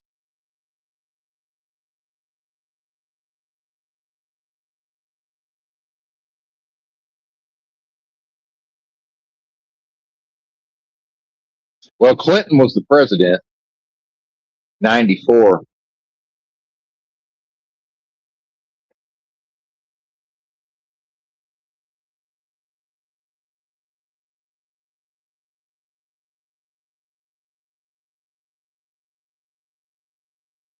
So it says here, goals: reduce trade costs, increase investment opportunities for small and medium businesses, and make North America a competitive global trading bloc. Tariffs: immediately eliminated tariffs on over half of Mexico's exports to the U.S. and over a third of U.S. exports to Mexico. Remaining tariffs were gradually phased out by 2008. Replacement: NAFTA was terminated and replaced by the United States-Mexico-Canada Agreement, USMCA, in 2020. I guess that's the so-called Trump tariffs, I guess. Or wait, 2020, Biden was president, right? That was the end of Trump 1. Yeah, end of Trump 1. So Biden became president in 2021. Okay, got it.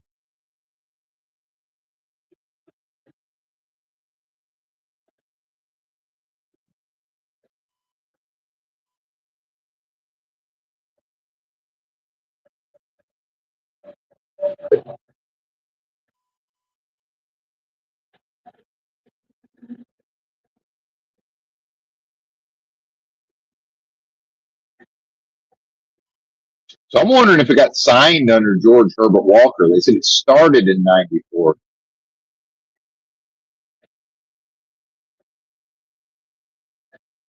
The impetus for a North American free trade zone began with U.S. President Ronald Reagan, who made the idea part of his 1980 presidential campaign. After the signing of the Canada-United States Free Trade Agreement in 1988, the administration of U.S. President George Herbert Walker Bush, Mexican President Carlos Gortari, I don't know, and Canadian Prime Minister Mulroney agreed to negotiate what became NAFTA. Okay. So Reagan Bush 41 got the ball rolling on NAFTA. Okay. So how many foreigners did we have driving big rigs in the U.S. prior to this? Oh, but Biden did. What was Biden? Biden was elected. What was he doing back then? Was Biden for or against NAFTA? Let's see. Each submitted the agreement for ratification in their respective capitals in December 92. So Herbert Walker was the president in December of 92. Clinton wouldn't have became president till January of 93, but NAFTA faced significant opposition in both the United States and Canada. All three countries ratified NAFTA in 93, so that would have been Clinton was the president, but see, he wasn't, Democrats weren't in the presidency when all of this was, first conceived and put into practice. And you can see how, look at the 08-09 global financial crisis. It mostly, came to fruition under George W. Bush, and then it popped off at the tail end of W. But then it extended into the very first part of Obama, a different party. Interesting timing. Look at the pandemic. It started under Trump, and then the jab and Operation Warp Speed, but then it transitioned over to Biden pretty quick. Right. Surprise, surprise. The system loves that timing of kind of spanning the administration changing from one political party to the other. It's is this a coincidence that this seemingly happens time after time? Right.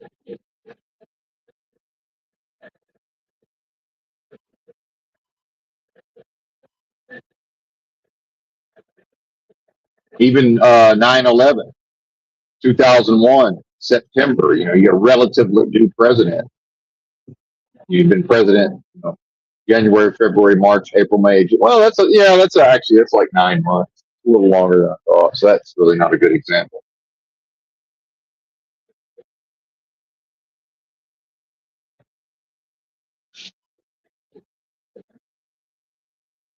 So you want to talk about border enforcement?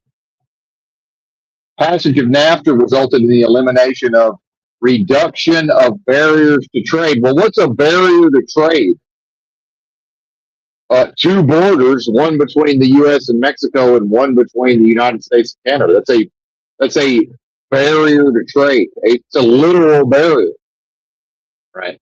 Oh, but wait a minute! I thought it was Democrats who wanted an open border. I don't know. It sounds to me like Reagan and his vice president, who then became president, Herbert Walker Bush. It sounds to me like they wanted open border. I don't know. What do you think?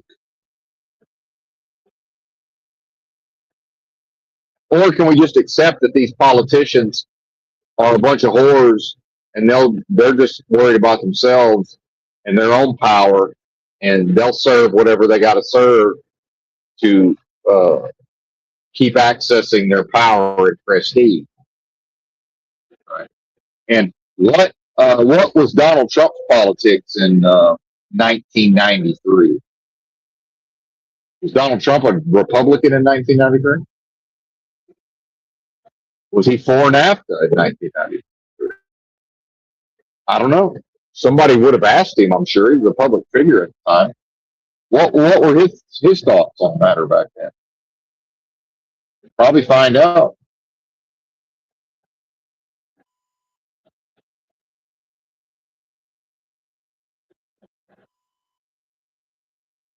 The effects of the agreement regarding issues such as employment, the environment, and economic growth have been the subject of political disputes.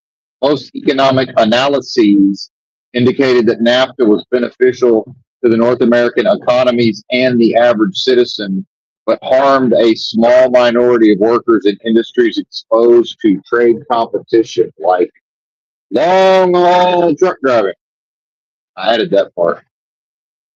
Economists held that withdrawing from NAFTA or renegotiating NAFTA in a way that reestablished trade barriers would have adversely affected the U.S. economy and cost jobs. However, Mexico would have been much more severely affected by job loss and reduction of economic growth in both the short term and long term. Isn't that interesting? Somewhat implying that it would probably be good for America to have not gone down the NAFTA path.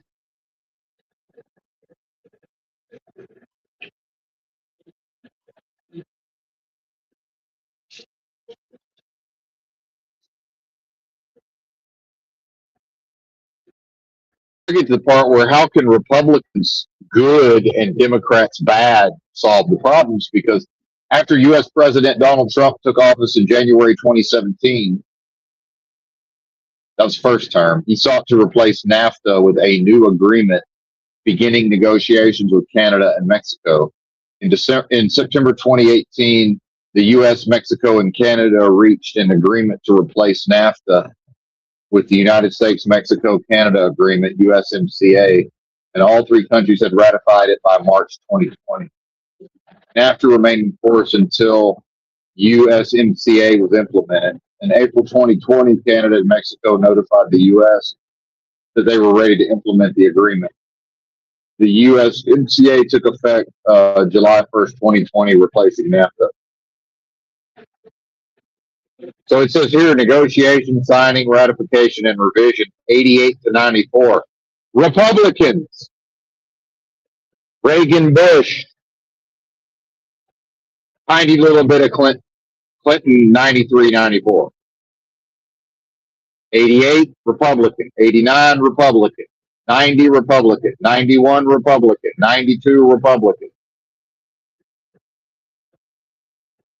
Remember, Ross Perot's giant sucking sound, and it's still believed that to some extent, without Ross Perot running, there would have been a second term Herbert Walker, and if Clinton became president, he wouldn't have become president until after that.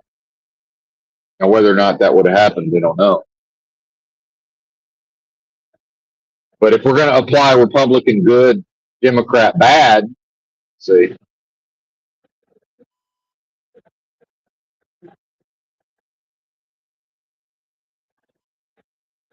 I guess Bill Clinton could have said, immediately declared it evil and wicked, NAFTA evil and wicked because Republicans did it. He could seek to undermine it and get rid of it, or refuse to ratify it if he had that power, right?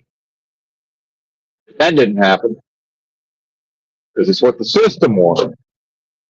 And the system don't decide necessarily based on, well, it's a color, and this color's good and that color's bad.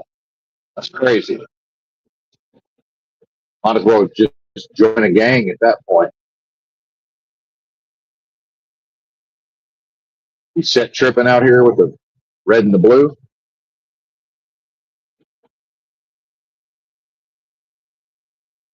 Well, our battery's almost dead, so I must take my leave. Bye. As I enter Iowa. Bye.